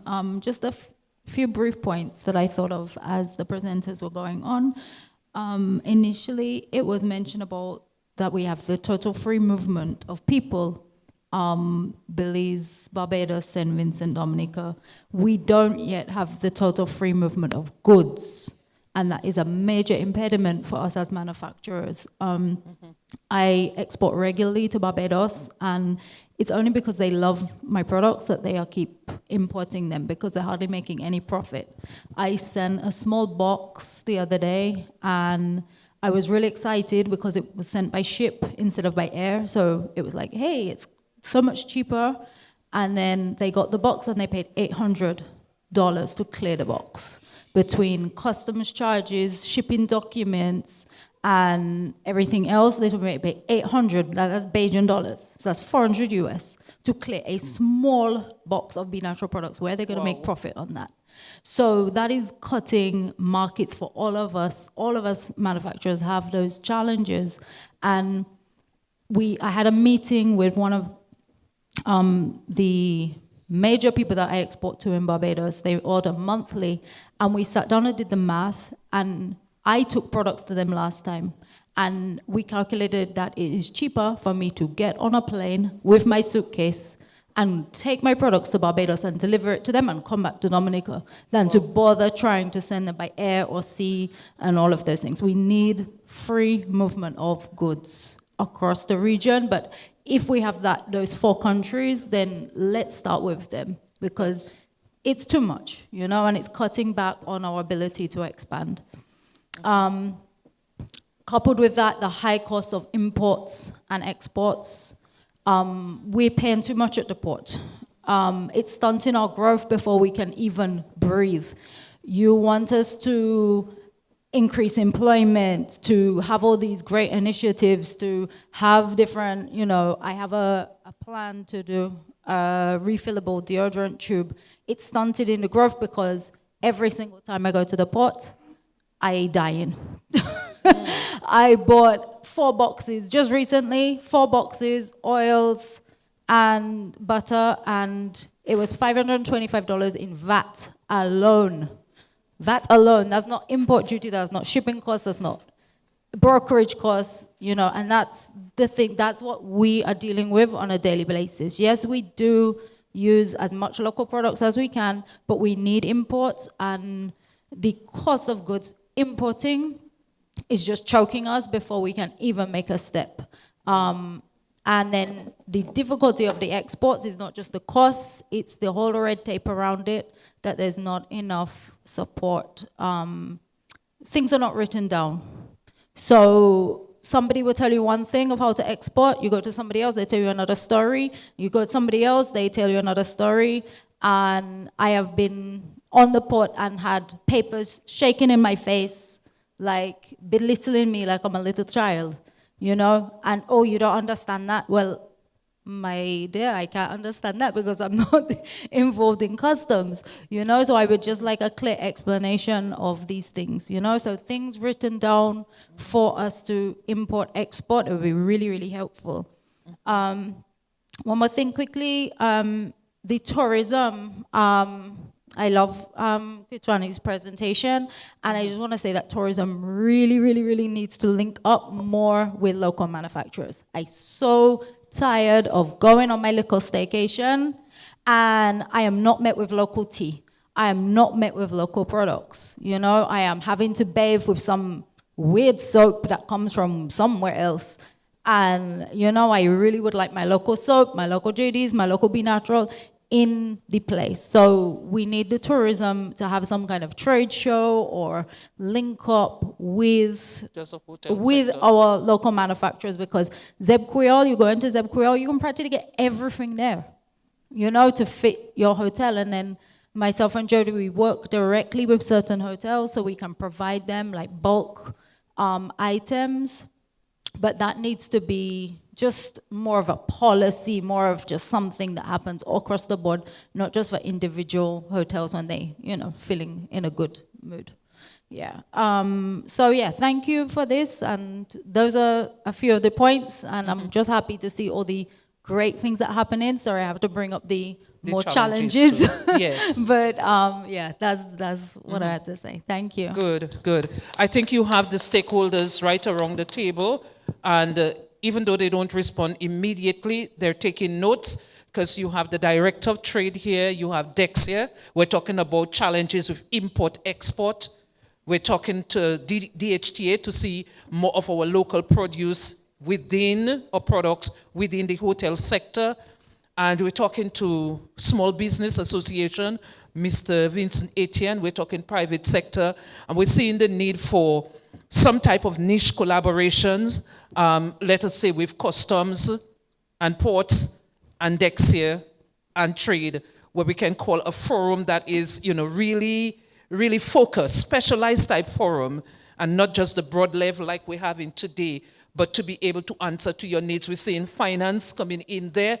Luana is from the Ministry of Finance. She's here in another capacity as well, but from the Ministry of Finance. So we have to seek to find ways and means to address your concerns. And doing forums like that ahead of budget discussion, it's coming around again by March, April. The budget cycle starts somewhere in February and goes right through until the budget discussion in Parliament. So it's good to hear from you in those regards so it could inform the budget. But quickly, just now, Ms. Carl, come back to you. Rhoda St. John. I want to thank Mr. Carrot very much for what you said. We definitely will welcome with open arms the hubs. That is something that we've actually been discussing for quite a while, because we know and believe that a hub can definitely work for Dominica, because a lot of the small business people who cannot actually afford an office or do so many things, the hubs can help them to meet their goals. So I'm really hoping that it can come to pass. And with the various branches we have, definitely we can assist with the second part of your statement that you gave, Ms. Carr. Great. If we can get the link from you, you already have 79 women that can fill that survey for you just like that. And we can also spread it through our branches and get more people to do it for you. So get us the link, and we can definitely help you to get that survey going. Right. I am here in the capacity of business and professional women, but I also want to address the Hotel and Tourism Association. I work for the Dominica Solid Waste Management Corporation, and I'm the education officer. Brenton, the bins you're seeing in the schools, we're the ones putting them in the schools for recycling. And that is something that we have been trying to do with the Hotel Association, where we can meet with them and discuss with them on a proper recycling program that can help in terms of the environment and how to mitigate and to eliminate the plastics from the environment. Okay, great. So we're seeing a need for networking, all right, to be able to bring the sector in a forum where they can just do networking. Who needs the mic? Okay, quick comment. And we don't want to delay too long because we have people like Mr. Fred John. I don't want him to disappear from us. Yes. We have the Domlec GM. I don't want him to disappear. So we have some significant heads there that we need to speak, all right? Okay. So let's try to wrap up on this side. I'm hearing a lot about the challenges. We know obvious challenges. One of the things that we need to consider is using the local products. So we are here in our own capacity, personal capacities. There's decisions that we need to make in terms of our product. It's ours. I have decided, I made a decision to use local soaps. I do not buy imported soap, right? So I went to the US just last month and I did not bring down soap, right? I use our local soap. As for that zooty, it goes in my hair, okay? So we need to make personal choices and decisions to use what we produce. Okay? Thank Certainly you. agreed. So while we're promoting Batana oil, remember you have Zuti oil. Yes, down this side. Thank you so much, PS Joseph and the team for this important forum on private sector resilience and just alignment. Thank you so much to the Ministry of Labor, I almost said Tourism Labor, and your entire team. I was very happy to hear that Mr. Walter, in his capacity, now can focus on the private sector. There's some things that are on my heart I feel very burdened about, and I think that this forum in terms of alignment, open dialogue and discussion will facilitate the opportunity for us to work a little bit more closely together in terms of embracing this culture of partnership. One of the things that I am burdened about, I'm not going to repeat what Terry said because she did such a wonderful job at articulating some of the challenges.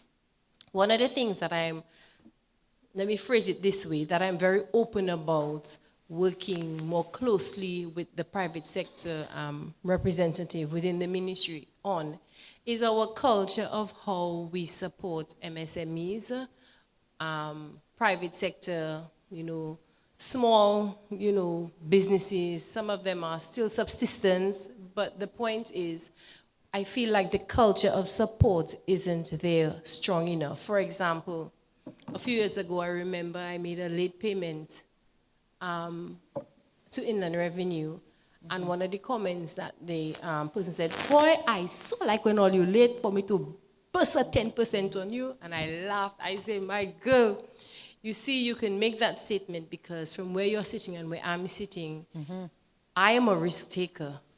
You see, when the 10th of the month hit, my head hot because I the first bill, did you sell?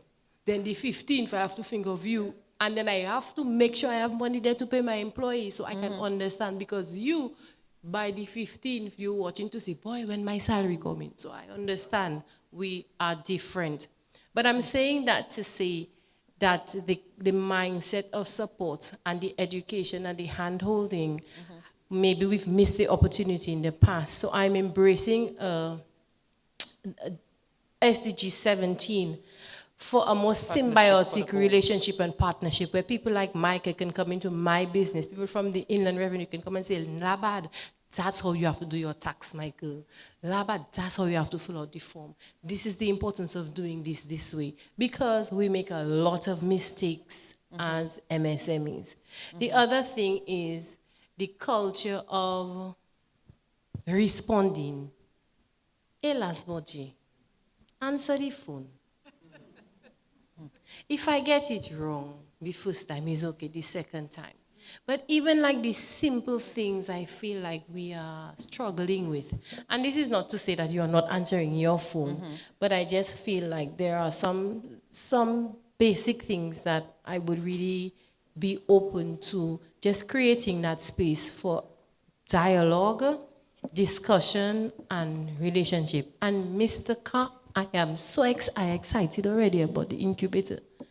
And that's because I have a space, a 5,000 space, that I just paid significant amounts of money to have a plan with little small spaces so that other entrepreneurs, I have a conference room. I had to break down the one in the conference room. The conference room doing training. It have a church on Saturday. Finance Focus just launched a book. So many things. I want Jody to come and do a trade show and do honey in the tongue in Roseau in the office. And so I am very excited about this project. So I'm saying that to say that after today, let's just marry each other for real in terms of alignment, please. Thank you, Natasha.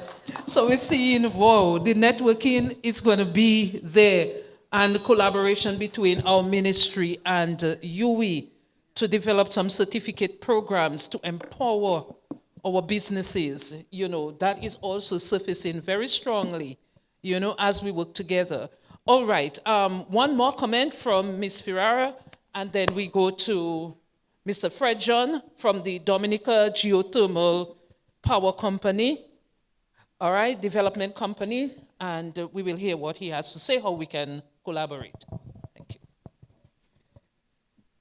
Go ahead, Ms. Ferrara. Okay, it's very interesting to hear the comments and the feedback from everyone along the value chain. But I have to emphasize that consistency along the entire value chain is 100%. It needs to be at that level because we cannot have it at the start and not at the middle because we wouldn't have it at the end.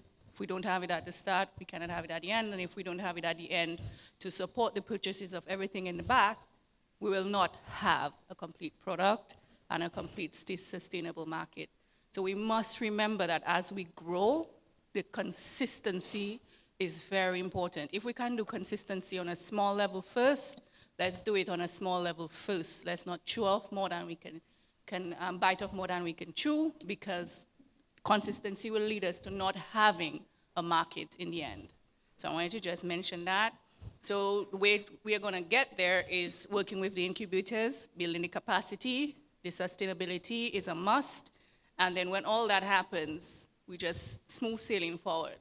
But that's just the one point I wanted to bring forward, is that consistency must be a big part of our resilient process. Okay, great. Thank you for that, Ms. Ferrara. All right, so we don't just start and stop. We need to be consistent about what we want to achieve.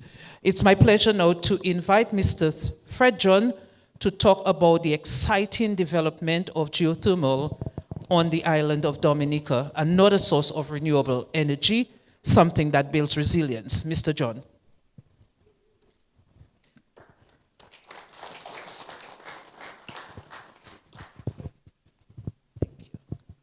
Thank you, PS. Good morning, if it's still morning, to everyone. Thank you for the opportunity to be here. We were asked to do a presentation on public-private partnerships and resilience. And we chose the approach of a case study. So,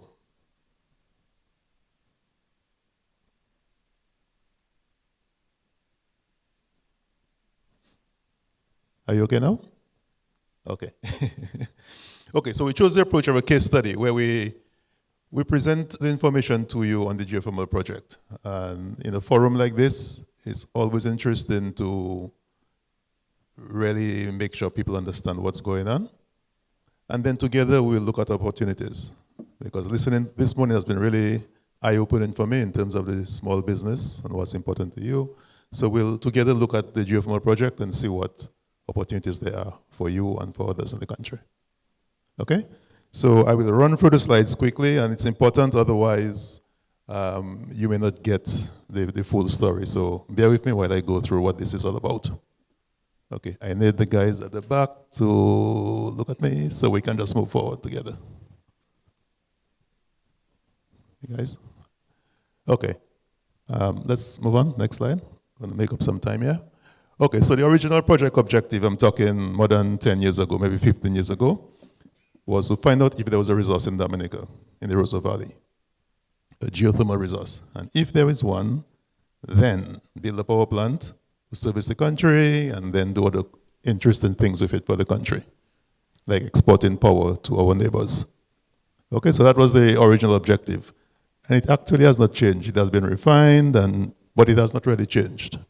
I should also point out now that when you think of this project, think of it as, in some ways, it is almost like a road or a port.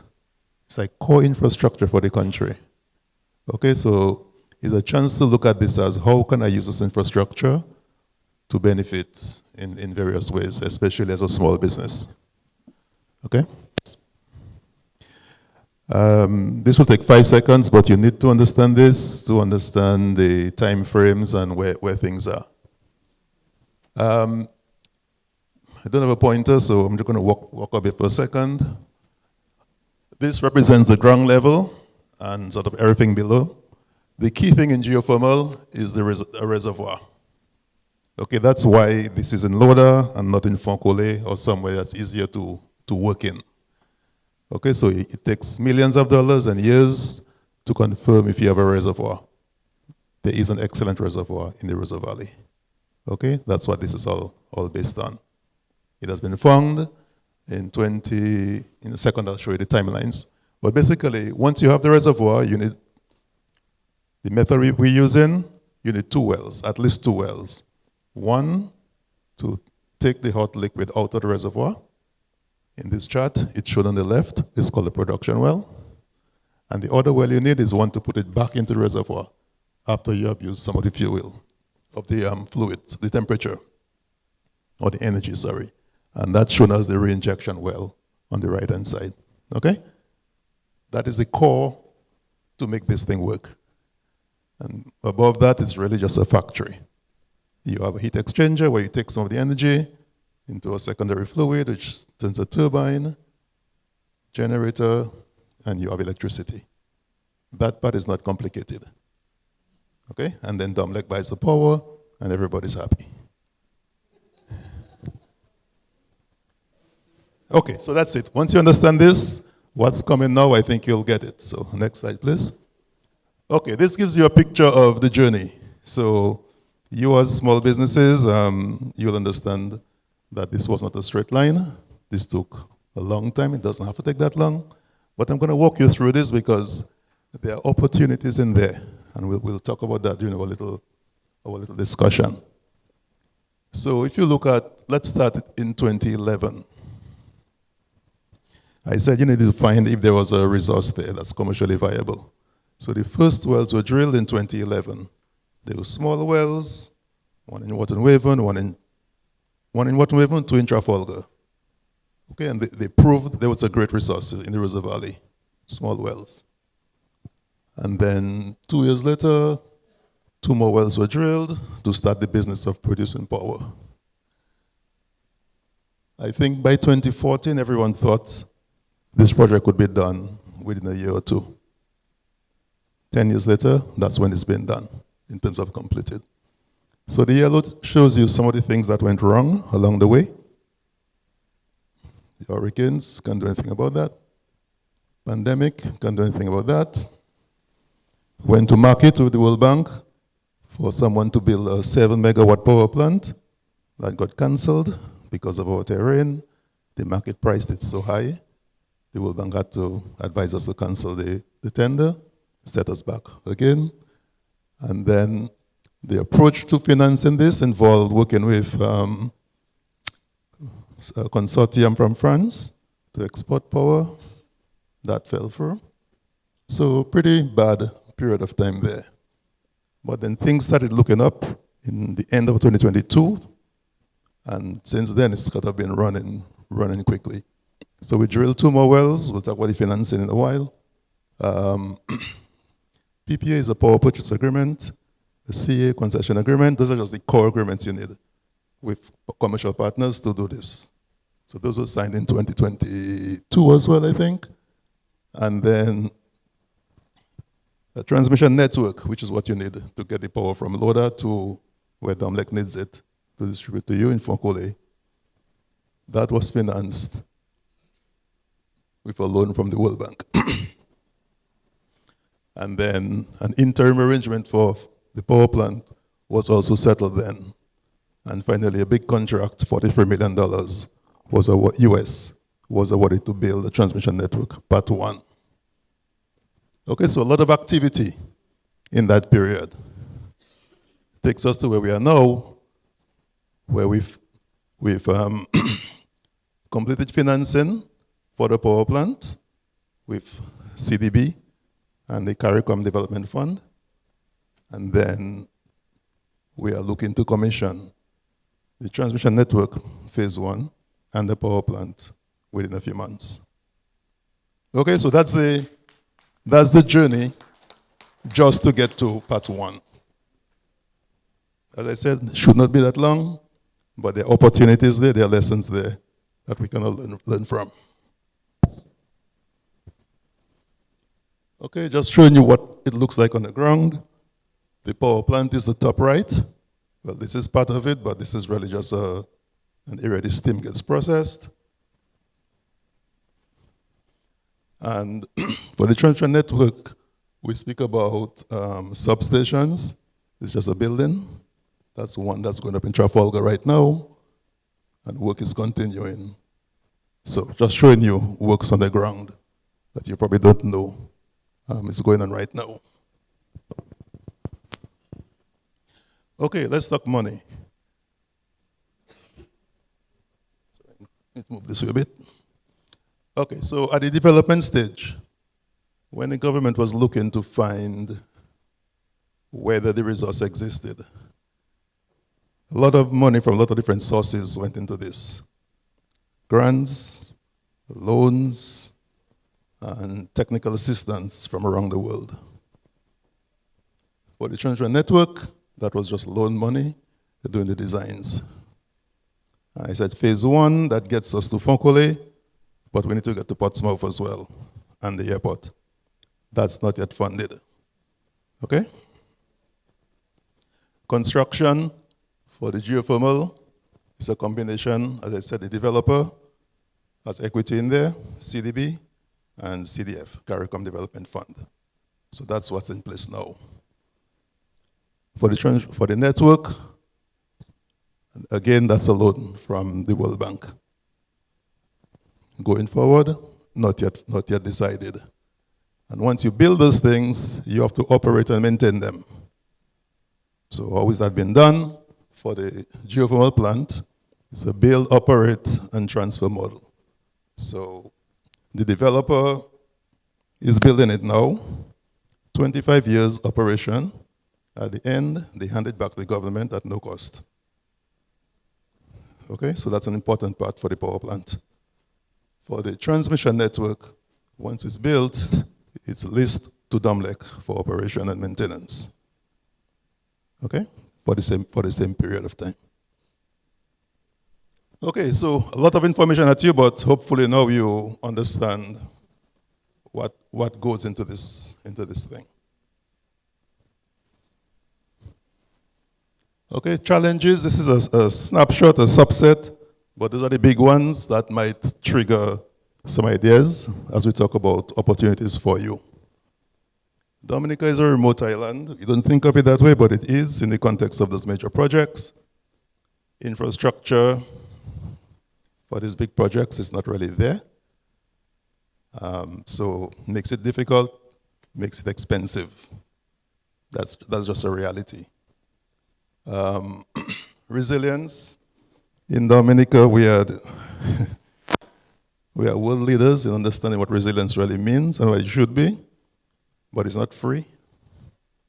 So those of you who travel around Roseau and the Roseau Valley, you'll see the condition of the roads. That's because the transmission line in that section is going underground. That's much more expensive than running it overhead, but it's resilient. Okay, so those are the kinds of things that we have to be aware of when we look at this situation. International financing is necessary for these large capital projects. It's also complicated.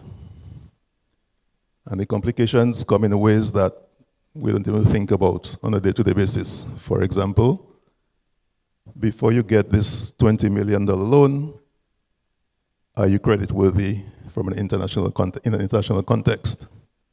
Okay, so I mean, there's a lot that goes into the international financing, and the environmental and social implementation is really big. How you do it, to the standards, and do you have the people who are able to effectively implement an environmental and social program to get these projects done successfully. Grants, which is something that we all want for these types of projects. The availability of these has gone to almost zero right now. So another big challenge we're facing. And then I think the last one is probably the most important for this audience, which is implementation capacity. If you look at this project, there's probably $100 million going on there in terms of work. Right? But what's our capacity in Dominica to maximize our share of this money? Right? So I mean, there's real opportunity for this group in this last bullet point. And that's why I sort of showed you all the technical stuff before. to help you understand what you could do as business people to work on these areas. Okay, so skills availability is a big one. And if you want to be a subcontractor on a large project like this, do you know how to even win the bid, much less execute the work? Okay? And do you have the skill? Are you willing to partner with others to get the skill so you can compete for that work? Okay, so there's real opportunity in these large projects. And I bring it up now because this phase is almost over, but it's not ending. This is going to go on for many years. Okay, so I think that's why this forum is so important. And I think that's the last content slide. Next slide, please. Yep. So this is where you get to ask questions. Question, the microphone needs to go around. Thank you, Mr. Fred John. I tell you, the government of Dominica makes it look easy, but it's not easy. I hope you can see from this, from 2011 to 2026, and people that say you're throwing money down the drain, you're flushing it down the toilet, you're sending it down the river. This is the kind of significant development. To take development in Dominica, you have to be really bold, really bold. And this is no easy feat. This is something that I wouldn't want his job. I wouldn't want his job. I was PS with geothermal during the 2022 period, and a little before that, when we signed the CA and we signed those other agreements. I can tell you, it's a tough job there. And I commend Mr. Fred for being at the helm of that, along with Honorable Dr. Henderson. No easy feat. Mr. John Robin, question to Mr. Fred John. I have two short questions. Number one. Yes, sir. I remember while I was at Fisheries, I had the opportunity to travel with a French geothermal team, and they did survey all around Dominica, and it was found out that we have tremendous potential in the offshore more than on the land. Have we also explored the potential offshore, and have we looked at the work that was done, and have we taken into consideration for future projects? That's one. Secondly, I want to ask, it is said that we have the highest cost of electricity in the Caribbean, and probably even the OECS. And in terms of the net cost of the final cost of electricity in Dominica, can you give us an indication as to how much is it going to be decreased by? And will we be paying less for electricity once this is completed? Okay, let me start with the second question. The numbers are something that the IRC is doing consultations about, and with DOMLEC, they will, in due course, present savings numbers. But yes, this project, one of the reasons for doing this is to stabilize the cost of power. So you as small businesses, you should be protected from the crazy spikes due to fuel surcharges for factors you have no control over. So this should fix this once we are 100% off diesel. Okay, so price stability is a big deal for this, and actual reduction in cost is a big deal but that only comes from removing diesel from the system. This phase of the project adds 10 megawatts to the system. Dominica's overall peak demand is about 20 megawatts, plus we have hydro. So 10 plus the hydro we have brings us well over 50, 60, 70% of our peak demand, okay? But there's still going to be diesel right there at Sugarloaf.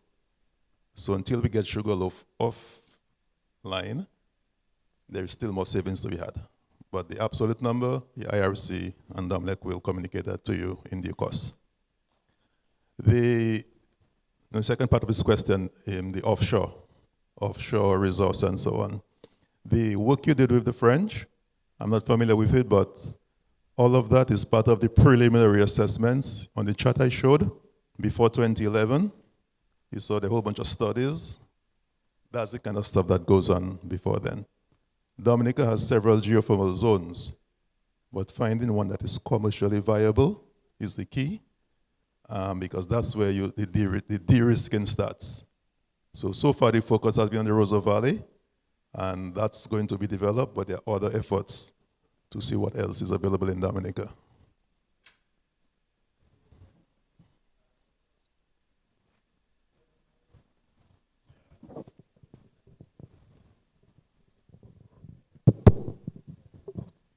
So, in the other works that we are doing, we have indicated an interest in that report, but we're not able to find the report. I'm not sure what happened to the report. So, do you have a copy of that report?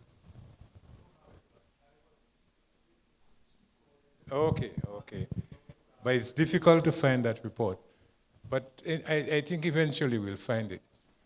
But my friend John, I think the money that came from CDB is from a fund that was created by the GCF, right? Partly. Yes. So you know these funding agencies are very funny. So if we can find a way to put CDB stroke GCF, I think they'll be very happy because they are very open to assisting us. So it's like the EU. When the EU was giving us money, you had to put a big poster or something to identify the EU, otherwise they would stop giving you money. I'm afraid that GCF has been very generous, and I think we should just put CDB stroke GCF, something like that. Okay? Thank you. It's an interesting point he makes because as this project comes down to where you can declare success, everyone is making sure that we remember their contributions to it. So it's quite interesting. But absolutely, you're right on that.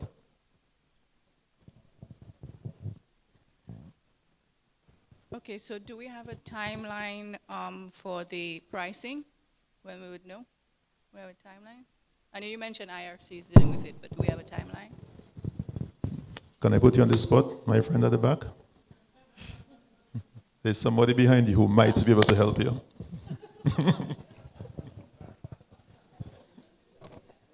All right. So I think, I'm not sure if Fred had it in his presentation, but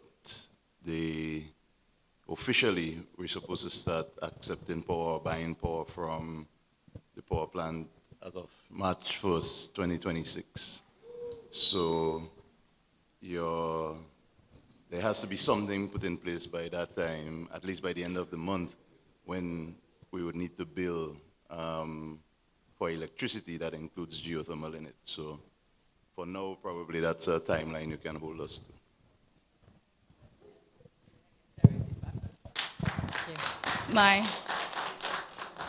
My next question, which I think you will have to answer, is when will we be 100% of diesel? Do we have a projection on that as well?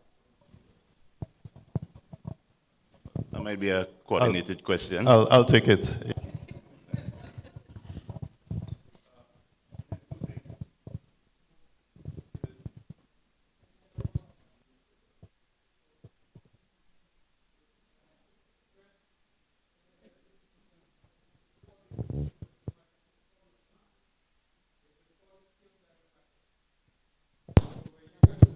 Okay.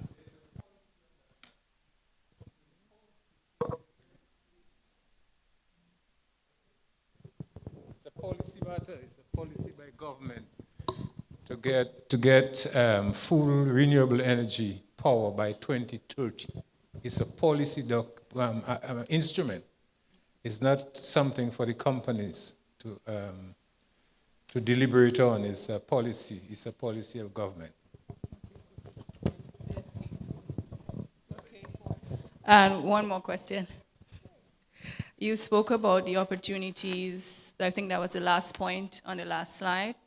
So would there be opportunities for businesses to buy, just like Dominica is buying power, will there be opportunities for them to buy power in bulk as well, individual businesses?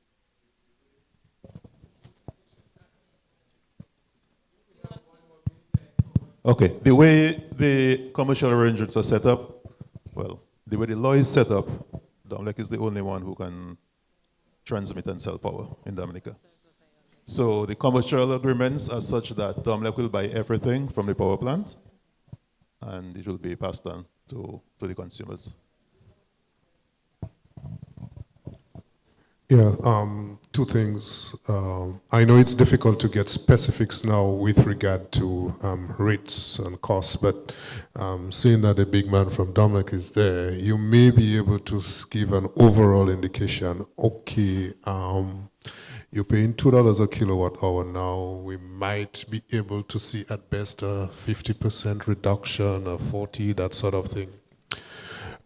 I ask that because I notice there is a third party, like in the build, operate, transfer model. So there is another party doing the generation, right? So this has to factor into everything. So, which is why it should be difficult now to just come up with an exact figure.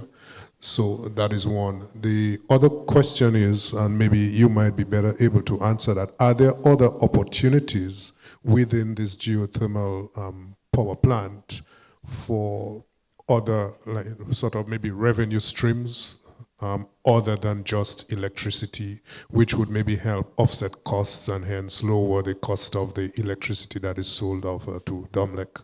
Thank you. Okay.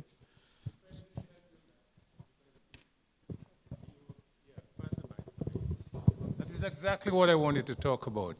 So we have not given it much publicity, but there's something we call downstream geothermal industrialization that would benefit some of the people here.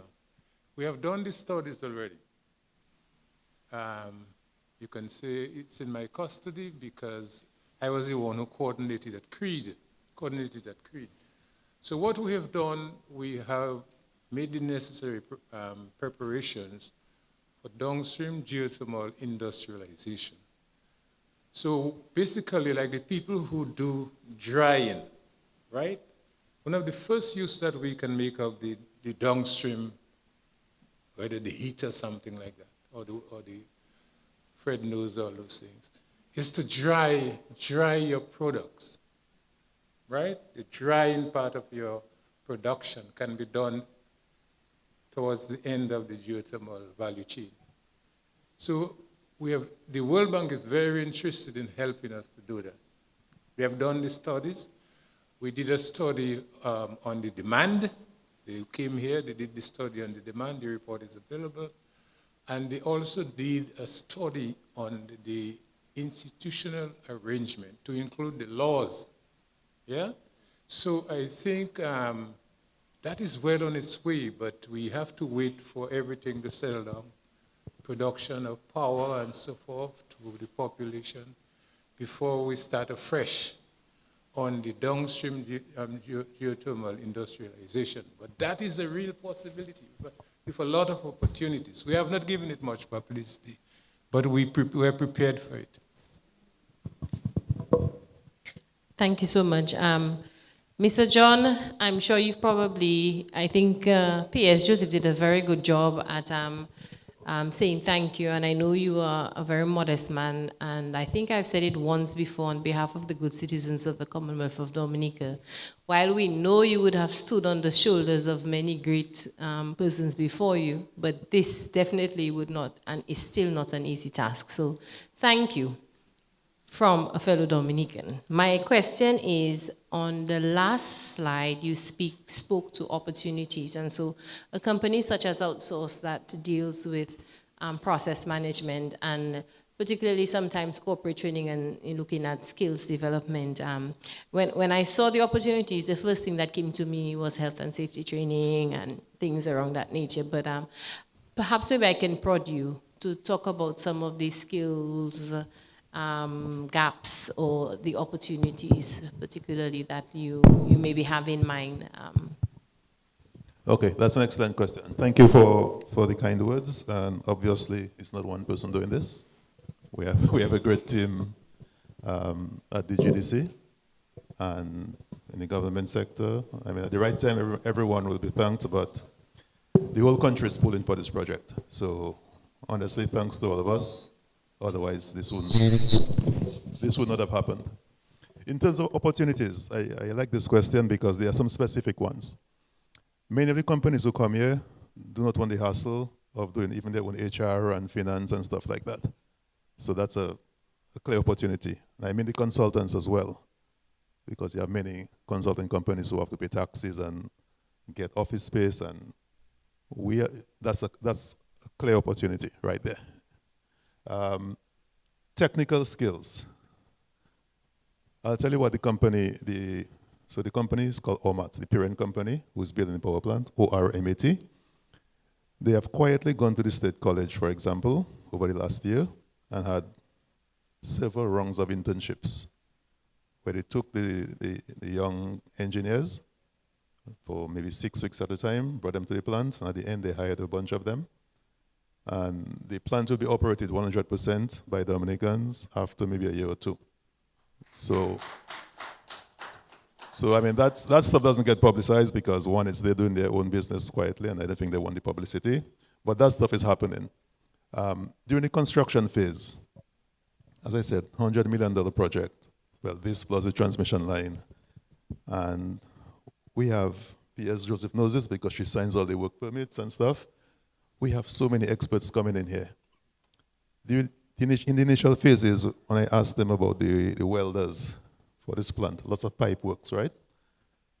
They need certified welders, internationally certified welders. Dominica probably has 2, at most 2, maybe 1. They need 20.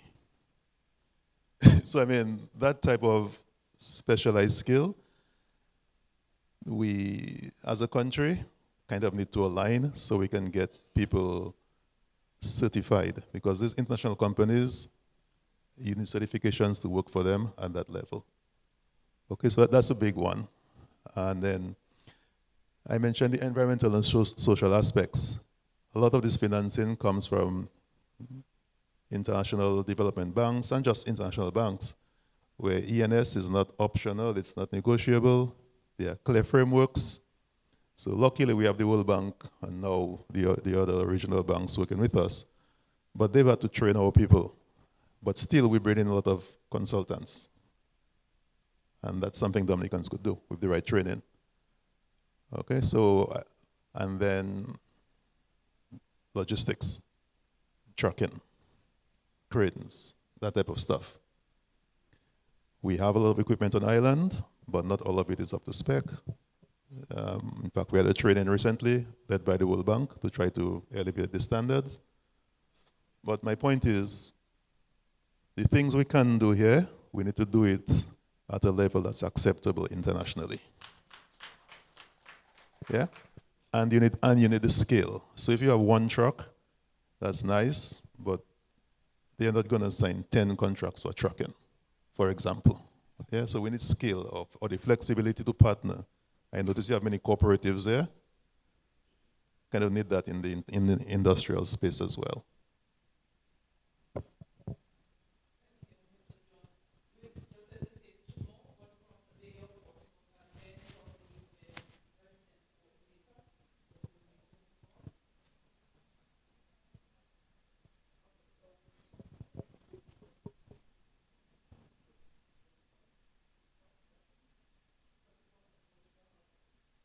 Karen? Okay. So I have a question, but not specifically to you, but to UPS. We're talking geothermal, and he's talking skill set. And in my mind, I'm thinking marine are just the same, and the challenge again remains skill set. We know that we have people who are capable of doing those things because they already have the skill set, they work in that capacity. What can the ministry do in terms of providing the certification and training that they need so we can align ourselves to be able to get what we need to develop ourselves, to get the jobs, and so to do these things and even to be part of the process when it ends? Yeah, that's a brilliant question. Well, I will not speak from this vantage point of the ministry, but as the chairperson for the TVET Council for Dominica, I will speak to the need for our people who have been in the field doing the work to upgrade a notch higher, to be able to get certified at the national level, National Vocational Qualification, NVQ, and to be able to take even up to the CARICOM level, the CVQ. They would need to talk to us at the council office to know how they can upgrade their skills. Beyond that, the people that are outside of the skill, just the pure skill setting, need to be talking to the Dominica State College and the University of the West Indies. At least these are local right here in Dominica, to see how you can upgrade your skill. I think Fred mentioned standards. Sometimes it's not that we do not have the persons with the underground skill, but unless you move up the standard, you are not recognized as a person that has the capacity, and you are not paid at the level of a person with the capacity. And so we have a lot of tradesmen, we have a lot of ground pilot type people, we have a lot of people roadside this and roadside that. They do have the base skills, but international organizations like ORMAT and so on are not just going to take people that say, I can do the job, trust me. I can do the job, trust me, try me. Many international organizations don't go by that because they are measured also by international standards. Their work, their reputation, their profile is affected when people do not deliver against the standard. You know, because we're in a culture where we're sometimes very tolerant of mediocrity, right? Just the average will do. We're just satisfied with the bare minimum. You cannot work and bid on international contracts with bare minimum mentality. Not that we're looking down at the people that do not have the level of qualification or the academics. We're marrying academics with technical skills and recognizable technical skills. So sometimes we just get into the political arena and we talk about contractors, local contractors not getting this and not getting that. It's that they do not have the capacity in a lot of instances, not all, a lot of instances. They cannot even do the proposal. They cannot even return a proper proposal. And that's where organizations like Ms. Yiloy Labad comes in, and other persons look for the opportunities. So too many people are looking for criticism, for areas to criticize, without looking at the opportunities. And if we don't look at the opportunities, they'll pass us by. So we need to upgrade our skills and don't get to the point where we retire very easily, quickly. We resign because we have the basics. We have to tool ourselves so that as a person that was academically developed, now I'm going into technical. I'm going into skills, right? And I'm already starting to make money from skills. Let's leave that there. All right, so we want to take Mr. Murray, and then we will move a little bit more. All right, thank you very much for that. My first intervention really talks about skills. And just to let you know that over the last few months, UNICEF as well as UNDP has been implementing a joint program where they're looking at skill sets, developing skill sets for the renewable energy sector. And that is in collaboration with CXC. So we do take a forward look at what is coming on board to start the discussion and bring it out in terms of the regional approach. So that project is for Dominica, Antigua, Barbados, and I believe St. Lucia. So we are looking forward in terms of the UN support. And I just wanted to touch base on goal number 7, which is what we're really talking about right now. Clean and renewable energy sources. From 2021, when I started this journey with the UN, I've been very proud as a Dominican, speaking about our journey, even if it's taken a while. But when you speak in terms of the international community, the countries out there, we are really being looked at as a pillar of pushing towards the 2030 goal. And we are not necessarily 100% on track, but we are getting there in comparison to many other countries in the world. And that's one of the SDGs that we are very proud for Dominica. So we should take a hand for Dominica on this one. That's great. Okay, again, thank you, Mr. John, for giving us your time and sharing your expertise and knowledge with that project. And we do send our commendations also to Honorable Dr. Henderson, who has worked tirelessly on that project. All right, so we're going to move quickly. And if you find the program is not delayed, it's delayed a bit, it's not because of my moderation, it's because of your intervention. All right. Okay, so we go now to the digital transformation project. Let's see how we can partner. What are the opportunities for you on this program? So I'm going to call our representative, remind me of the name, Colin Francis, to speak to you about CAD TP.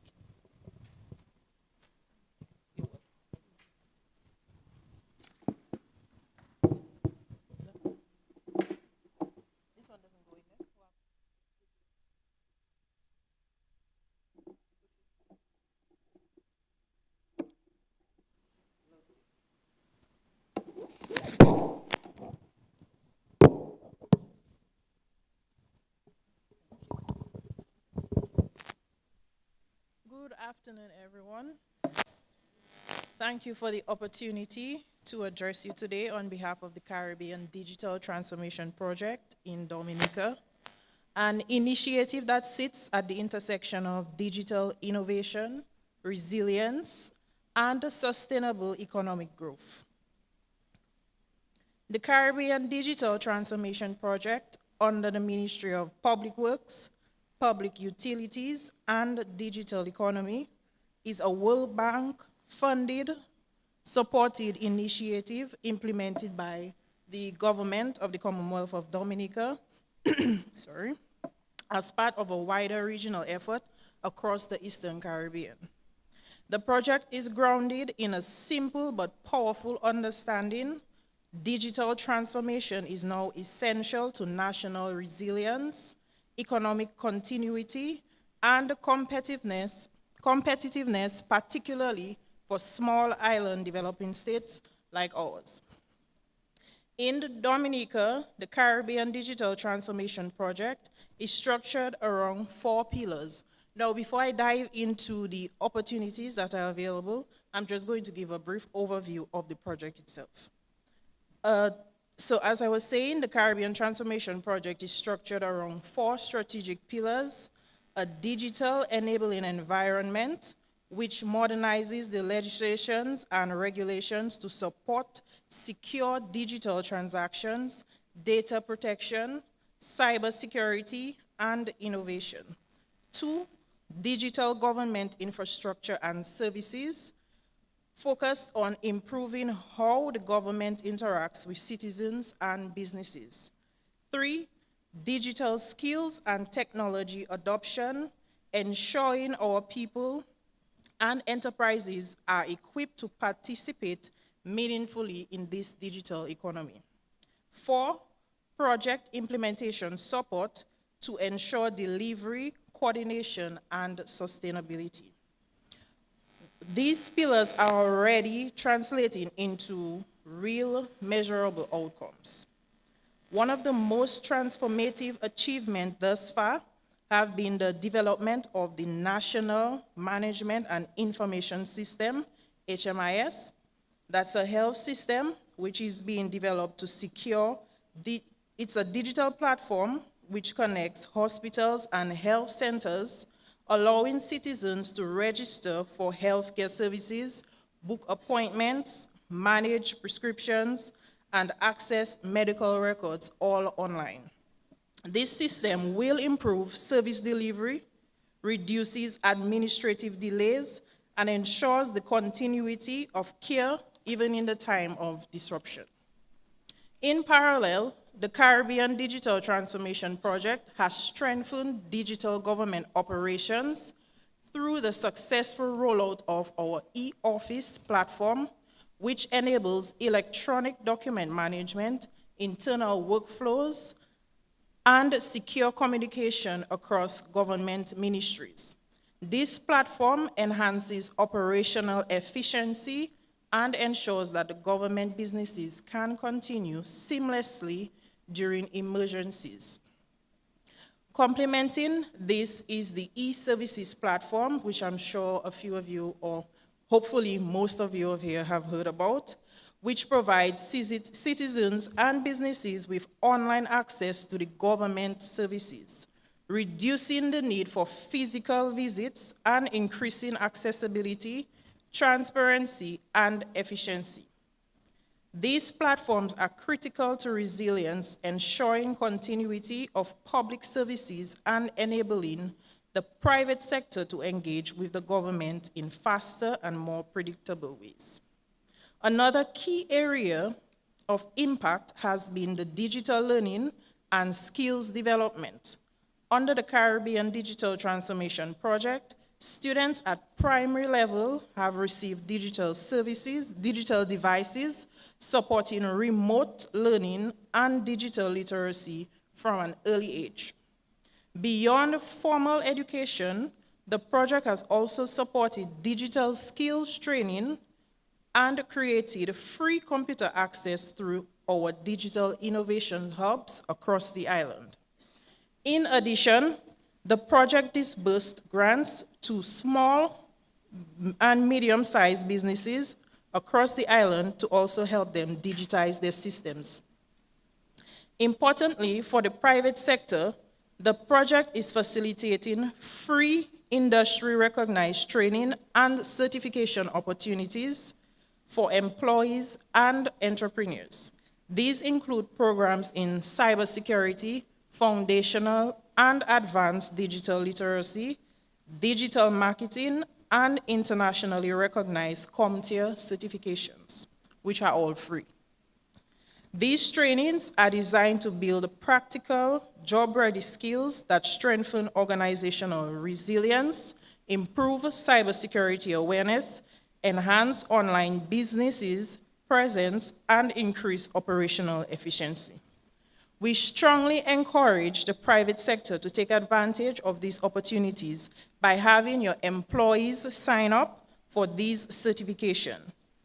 Investing in upskilling through the Caribbean Digital Transformation Project not only reduces training costs for your businesses, but also ensure that your teams are better equipped to manage digital systems, respond to cyber threats, and adapt to evolving market demands. Together, these achievements create a strong foundation for private sector engagement and opportunity. From a resilience perspective, the private sector has significant opportunities to partner, innovate, and grow. There are the growing opportunities for the public-private partnerships in digital transformation and infrastructure platforms. As the government modernizes its systems, private firms can play a role in design, deployment, maintenance, and enhancement of resilient digital solutions, including cloud services, secure hosting, disaster recovery systems, and connectivity infrastructure. The project creates a demand for business continuity and disaster recovery solutions. Digital tools are there available to enable remote work, secure data storage, digital records management, and operational continuity are increasingly essential and represent a strong growth area for local technology providers. The evolving digital ecosystem opens a space for financial technology and digital payment solutions, particularly as government services move online.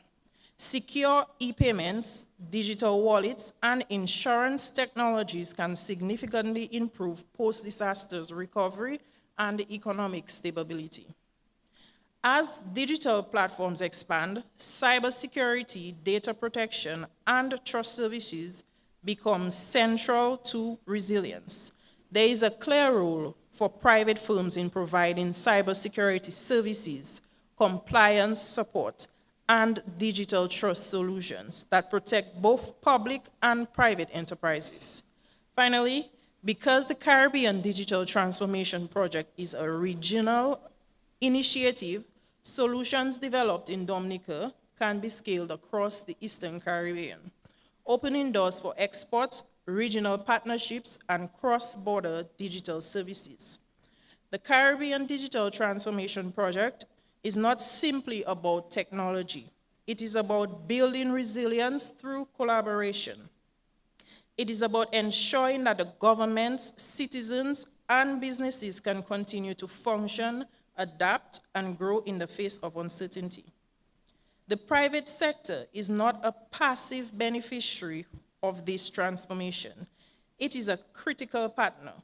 By investing in skills, embracing digital platforms, and engaging with the opportunities created under the Caribbean Digital Transformation Project, you are helping to shape a more resilient and competitive economy. Thank you.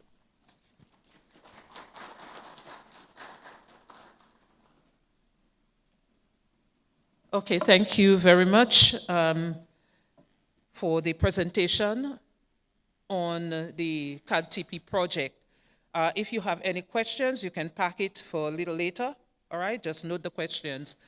We have a few more presentations. A couple of the persons are not here, but we have the Ministry of Labor, Dominica Bureau of Standards, the National Development Foundation, and the Republic Bank. So we are asking for your patience still in completing these presentations. Is that okay? All right.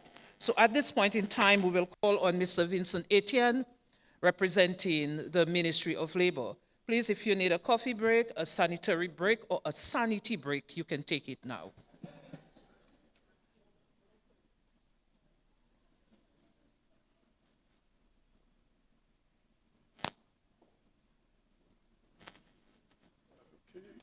Good afternoon, everyone.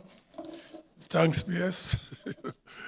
Colleagues, it's never easy when your boss is the chairman of a proceeding. And I'm pretty much under a microscope here. So I've got to be very careful what I say. And all my colleagues are here, the people, from the small business unit.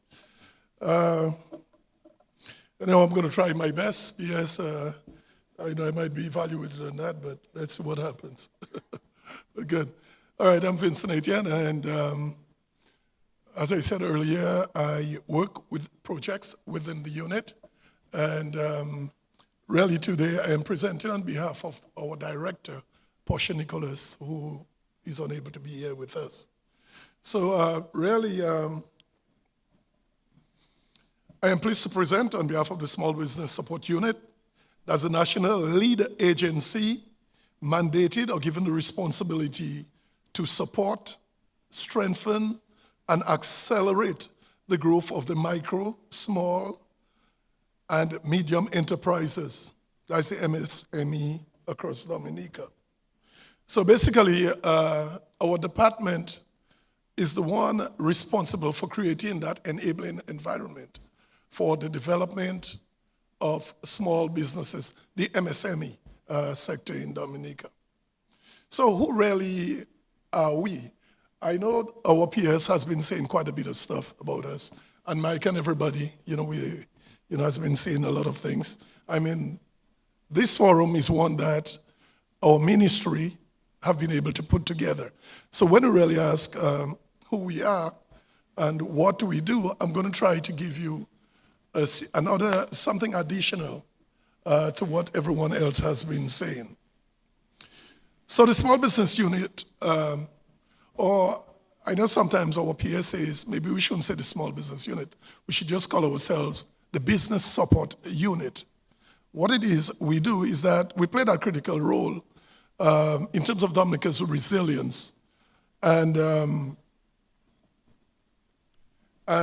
economic transformation agenda, Dominica's economic transformation agenda. Our mission is one that is very simple, but we consider it something very, very powerful as well. What we try to do, as I said earlier, is to empower the MSME with the tools, sometimes the finances, the capacity, and the strategic support to ensure success. We want the small business sector, or the business sector overall, to thrive. We encourage innovation, and we want as much as possible that the sector remain resilient as we face, evolving national and global challenges. There are a number of things that we do. I know PS alluded to one earlier, that we understand the importance of legislation, policies, and strategies. And we're doing quite a bit of work now in terms of getting the legislation and policies in play. Presently, we've had a draft. PS mentioned that we have a Canadian consultant working with us. So we're doing quite a bit of work in this in terms of developing the policies, the legislation, constantly revising them.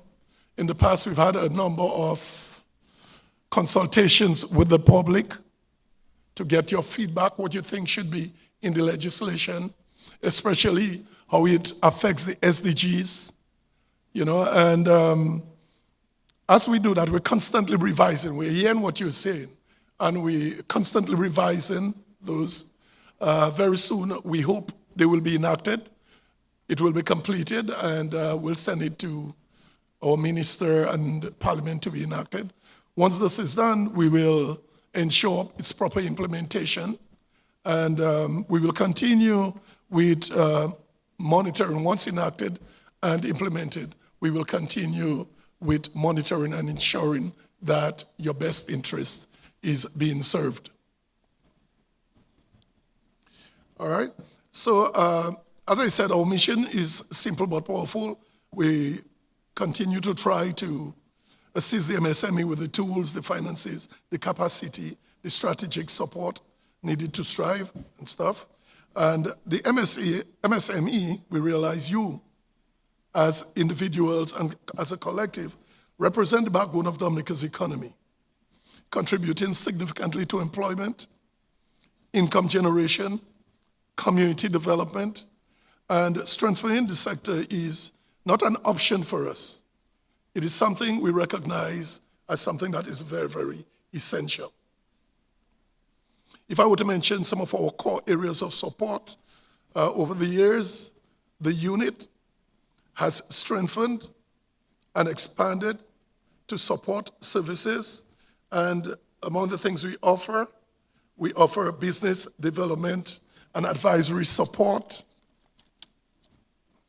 There we offer continuous one-on-one guidance in areas such as business planning, financial management, marketing, digital transformation, and formalization of the sector. This ensures the MSME can operate more effectively and competitively. That is very, very important for us within the unit. Among the other areas we assist, business registration and formalization. The unit continues to guide entrepreneurs through the registration process. With several new businesses that have been registered just in this quarter alone. A stronger formal sector, what it means to us and why we're putting so much effort. It is important for us, and that's why we sometimes, where possible, we provide financing in forms of grants, or we kind of guide the sector as to where they could get possible finances, investment opportunities, and we spend a lot of time educating the sector in terms of government programs. All right, we have some slides here. For the things of time, I'm not even going to push into it. We have our entire staff here, so you could, if you have any questions, you could always interact with us. All right. We also provide a lot of fiscal incentive, the concessions, and what we do here is that we've assisted firms and small businesses, business owners, to access duty-free concessions on tools, equipment, machinery, raw materials. We attempt to reduce startups and expansion costs with our various programs and encourage investment despite the economic uncertainties that's all around us. I'll just go through one or two other areas.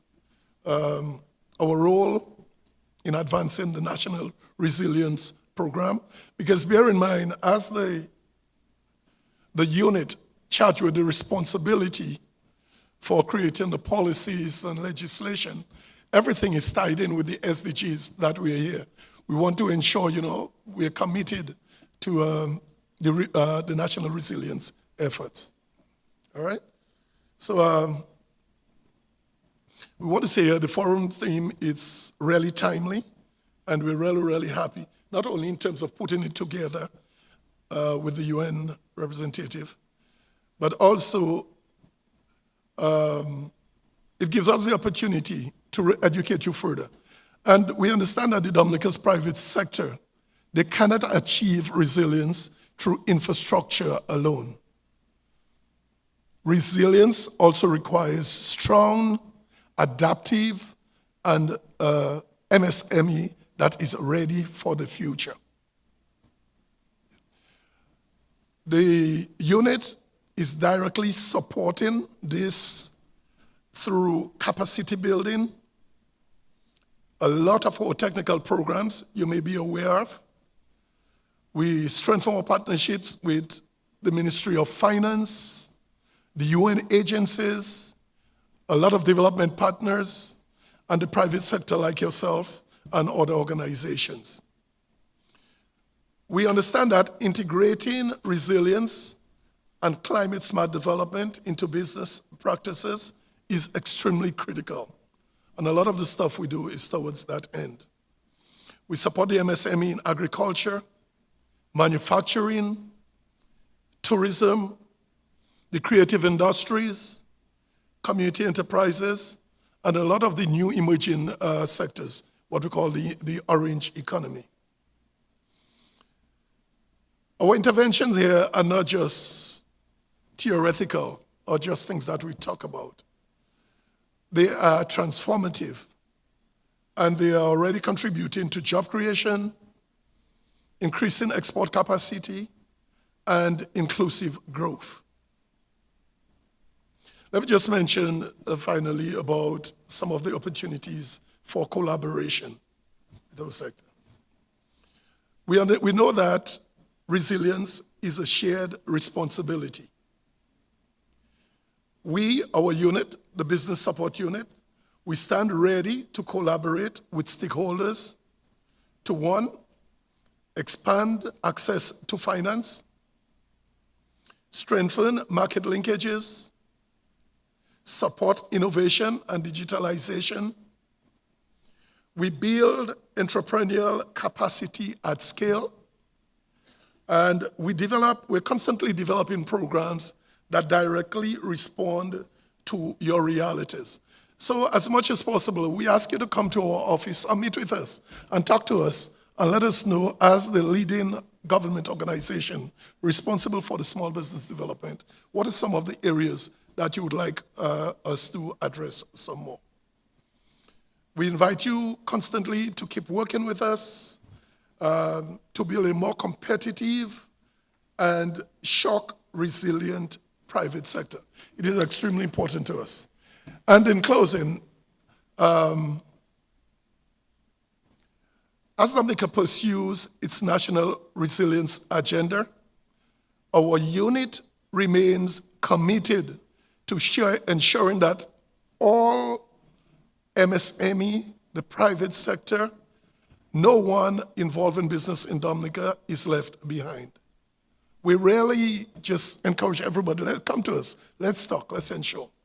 We are dedicated to shaping a stronger ecosystem, one that empowers entrepreneurs, fuels innovation, and ensure that small businesses are not only supported, but they are strategically positioned to succeed. Because that is our goal. That is what we're mandated to do, ensure your success. Together with our partners, we will continue to champion your cause, develop strategic national resilience, and unlock the full potential of the Dominican entrepreneurial spirit. All right? So I just want to really thank you. And as I says, PS and Micah and everybody from the unit is here. Please feel free to engage us. All right? Thanks. Okay. Thank you, Mr. Etienne. Well put together. We are here to support your growth. All right, so we're going to move to the Bureau of Standards to present to you, at least the way in which you can collaborate with them to grow your business. Heinrich, Ansel, Bureau of Standards.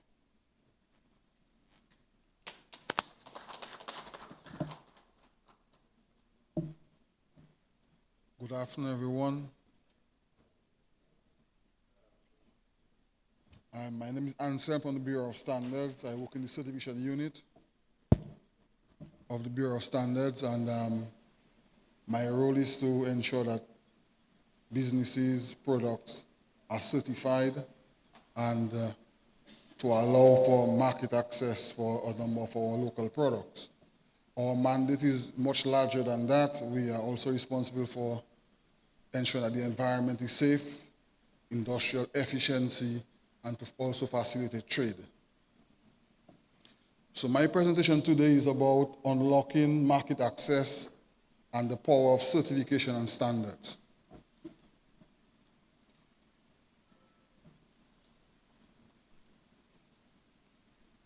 Next slide, please. Standards. Why standards matter? Standards come in various forms. There are international standards at the highest level. There are also regional standards, and there are also national standards. Standards are very, very important for products, for services, to ensure that they are of the highest of quality. So why standards matter? So firstly, standards provide a roadmap for manufacturers, for service providers, to ensure that they deliver and they produce high-quality products and services. And these standards are universally recognized and accepted, and they provide a clear map or a clear guidance to provide or produce a particular good or service. In addition, standards allows for the breaking down of barriers. In various jurisdictions, especially various markets, standards act as barriers to trade. And if businesses do not follow the correct standards or follow the standards to the T, it prevents them from entering various markets. Also, standards provide a benchmark, and they are used in certification of goods and services. So they are very, very important for certification, because certification is done to ensure that a particular good or service conforms to a standard. So standards matter, and it matters a great deal for our various industries. Next slide, please. Apart from market access for standards, standards help businesses themselves boost productivity and operational efficiency. Firstly, standards allows businesses to streamline their operations. And by streamlining your operations, you prevent wastage, you're also more efficient, and that allows you to progress and to be more profitable. Standards also act as a measurement, as a yardstick to measure productivity and so on. It also gives a cost competitive advantage. So by following standards, the benefits you derive from using standards, it can be transferred into the cost of your products. So in other words, you can sell your products much cheaper and be more competitive because you are more efficient and your cost of production is generally maybe even lower than a competitor that has not utilized standards.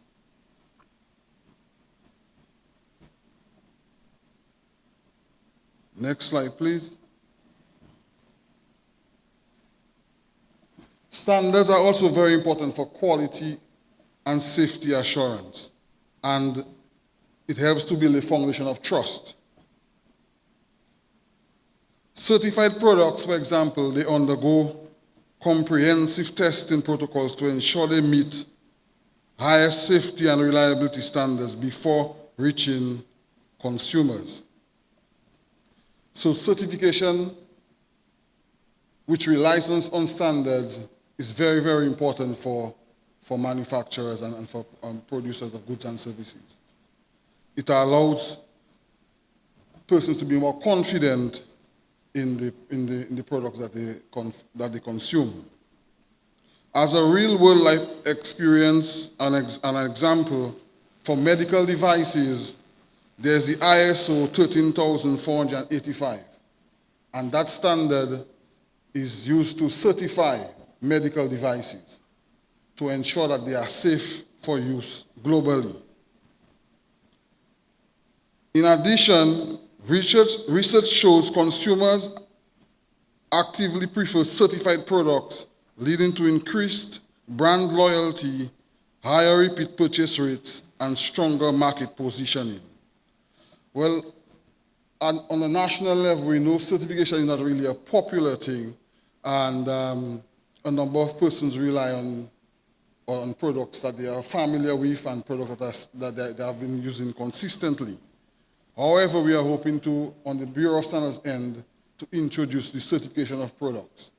We have had requests from a number of local manufacturers for the certification of their products, and we are hoping to go into that area to ensure that we provide that level of confidence to our local manufacturers and also our consumers for various products.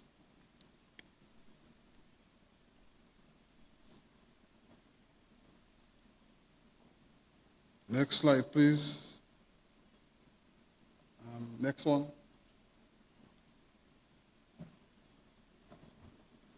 Certification has a competitive advantage.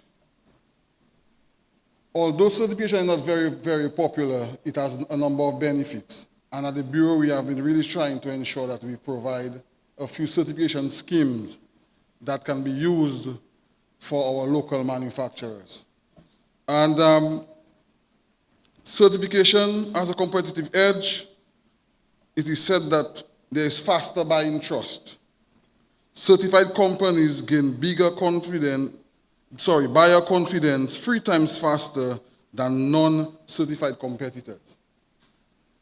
So although there are not many certified products in Dominica, however, if the market changes and there's a request for or demand for certified goods and services, we would encourage persons to be part of the various certification programs. In addition, 45% market share growth, an average increase in market share reported by certified businesses.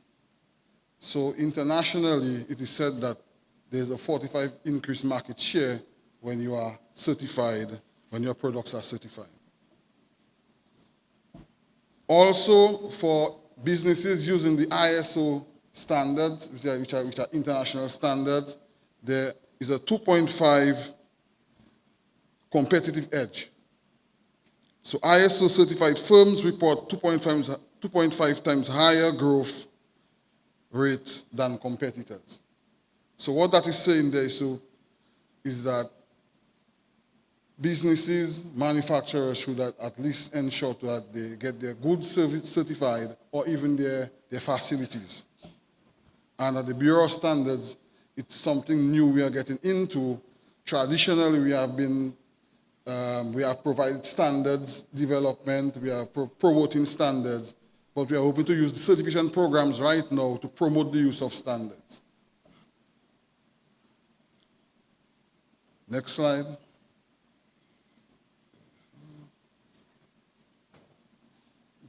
Continue. Go ahead again. Go ahead again. Go ahead. Right. Certification marks for various food products. We might be familiar with some of the certification marks for foods. And we are hoping in the near future to provide a certification mark for our Dominican products, to allow them to enter regional markets, to get recognition internationally, so that our products can be very, very competitive. And there are a number of certification marks, some of which you might be familiar with. Non-GMO project verified, there's fair trade, 100% grass-fed, etc.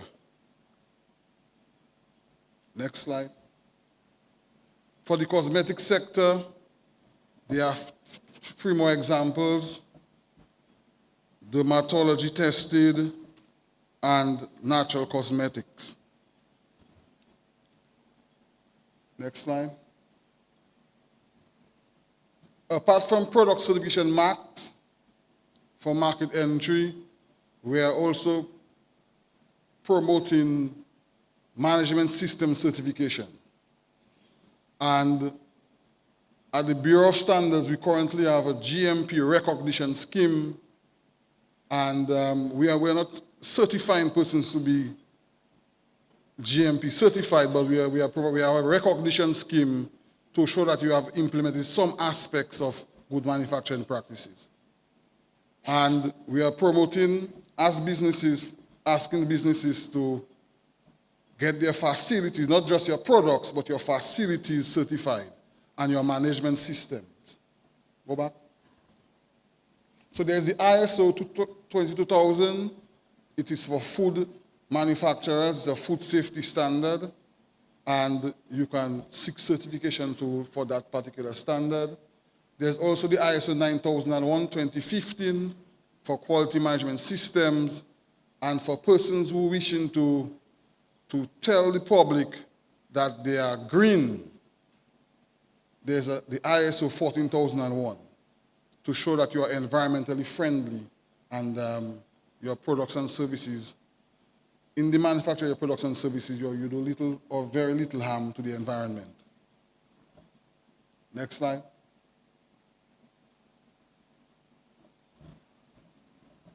On the national scene, we are hoping to promote DOMGAP as our certification mark. And DOMGAP means Dominica Good Agricultural Practices. And it is benchmarked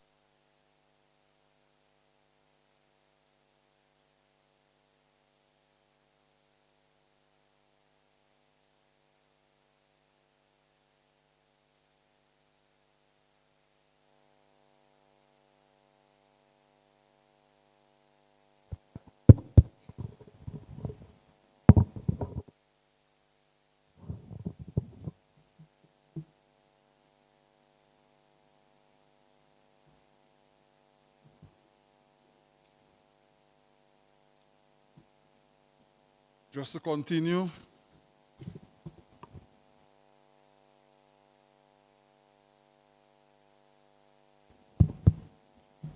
To continue, I'm promoting DOMGAP, Dominica Good Agricultural Practices.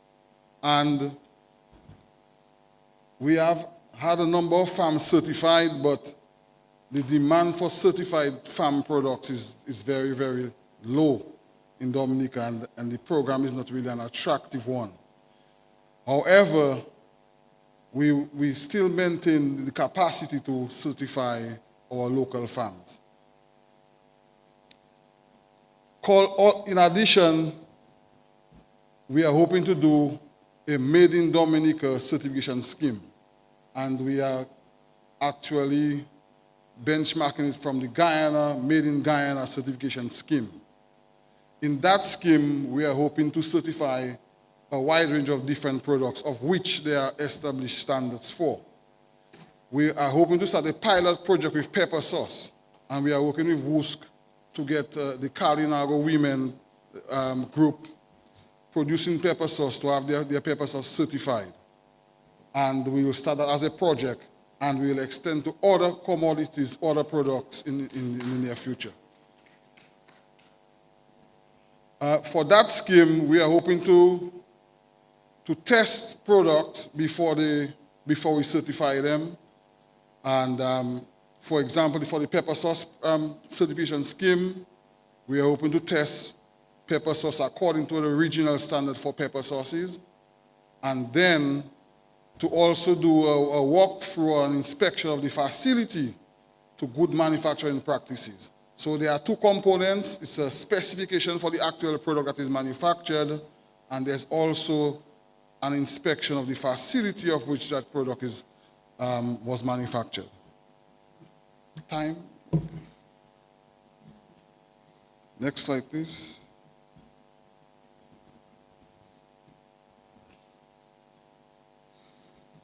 Next slide.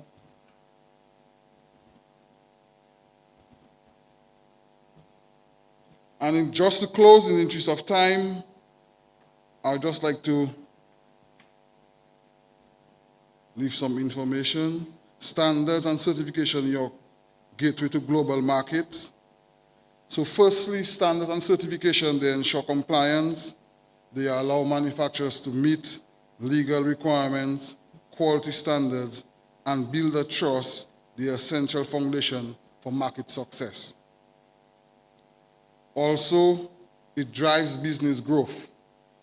Certification delivers measurable results, increased sales, market share, and operational efficiency. Compete globally. Standard and certification opens doors to international opportunities and compete confidently on the world stage. Start your standards journey today and unlock the full potential of global markets. Investing in certification is investing in your company's future, ensuring you are ready to seize opportunities wherever they arise. Thank you very much.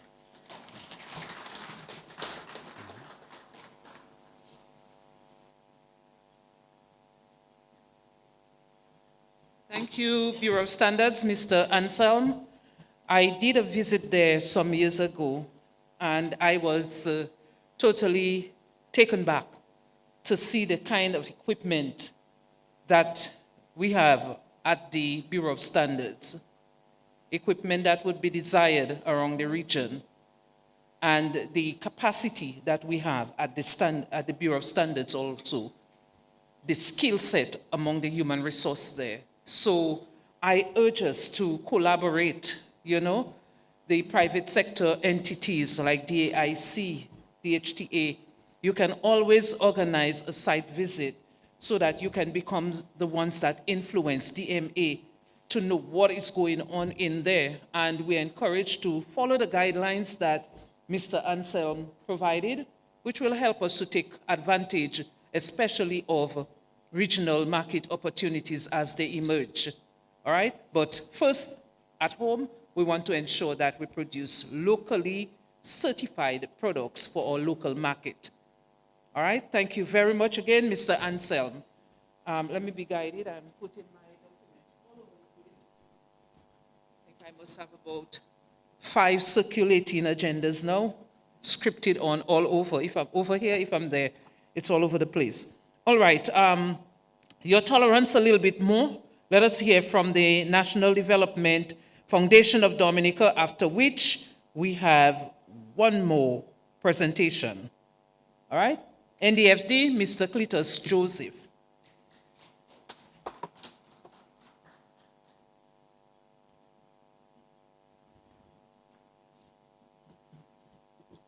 Thank you, P.S. Joseph. I won't stay long between you and your lunch. I want to be friends with everybody in here, so. Let me say greetings from the NDFD. While Pierce was introducing or reading out the speech from the minister this morning, something stuck out. And I think I'm quoting here, building businesses that can withstand the shocks. And this is important. And this is at the heart of resilience, as was indicated. Because as we know, and we have all experienced, the shocks will come. We just have to ask ourselves, when? And we just have to tell ourselves that we have to be prepared for them. And how do we do that? Businesses need to be resilient in terms of their financial stability, their financial resilience. And we also have to look at the other aspects of it, because just the finance, and I always say that whenever we're doing trainings and presentations, if finance were the only requirement, then we would not have any problems, because you can always find the money somewhere. Sometimes you have to pay it back, sometimes you don't have to, sometimes you refuse to pay it back, and sometimes somebody tell you, keep that, that's fine. We would always prefer this latter, right? No, whole lot, man, no problem. Doesn't really work like this. So we need to build our financial resilience of businesses, yes, and the other aspects are just as important. Now, when we look at infrastructure and even the design of our business structures, we need to bear in mind, and Mr. John Robin mentioned it, world class. Yes, world class, but the highest standard, I prefer to say that, because our Dominican standards can be at world class level. And that is why at NDFD we provide a bundle of products, not just financial services, so where you can come and get your loans most easily accessible. We try our best to work with you and what you have, but we also bear in mind of the other side. And what does that mean to us when we say we provide business support, services, assistance? It depends on what you want as the person seeking that sort of support from us. We don't do one size fits all, because one size does not fit all. We structure our trainings in business support to meet the needs of the target audience. And that's why sometimes people come to us and we want to do a training in whatever it is. And I say, yeah, but we need to find out what exists so that we can tailor this training to you, and then you can go back and implement it at your business enterprise. So we always ask that. And as trainers, and I know quite a few organizations and people get involved in business development training, business support training, but we have to bear in mind the end users of that information and how are they, is it what we're going to pass on to them implementable? And if it is not, then it is a total waste of their time. Because one, they take time from their businesses to attend this training, and if it cannot be used subsequent to that, then it makes no sense. And sometimes, or most times, every time, if I do the training, I ask the small business owners, what are your objectives? What do you want from here? What are your objectives as a business person? And sometimes I have to tell them, why are you, everybody didn't understand me, right? Why are you lying to me? Because people come with all sorts of fancy reasons why they are into business. When I know the basic reason why you are into business is to make money. So you can tell me all you want about environmental awareness. You can tell me all about you want to please your customers. You lie into yourself first, not me. All right? So we need to draw that line clear and let people know that this is what it is. So currently, generally, business support has the main goal from our standpoint to ensure that the persons utilizing our support services provide an avenue that gives small, medium enterprises a greater probability of success. We will know all of the major big success stories, the Apples and the Samsungs and the Coca-Colas, etc., etc. And I will dare say the Jodys and the Terrys and the Nathaniels. What we do not usually get is the story behind the success, because I am sure Terry and company, it does not come easily, right? So even if we see Jody on the truck blowing her whistle, but she burns the midnight oil or she does other stuff. And I must say, Jody made me go to a hotel and get a night there some time ago. Because I remember she told me a story. In order to get to that hotel, I spent a night. Right? You remember that? You don't. All right. So she did her homework to find out what this hotel was using and then say, look, oops, here am I. Here's a better alternative. So the work that comes behind the success story, we never get it. We just see the pretty picture. All right. So we have to ask ourselves, how do we enable ourselves to do that hard work behind there? And that's where we come in as NDFD. So we provide the basic trainings in terms of the customer services, financial management and accountancy, the marketing and sales, and I dare say sales is a specific skill by itself that we have to be aware of. And we also do some legal aspects. We also help businesses register, do their business plans, business cards, and all of that. So all of these are the basic things that we are required to do in order to design that resilient business, okay?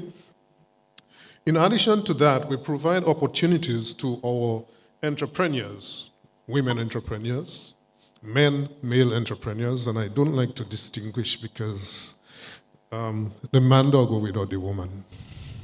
Essentially, that's how we think. So we don't leave anyone out. We try to be inclusive, all right? So we equip with various activities.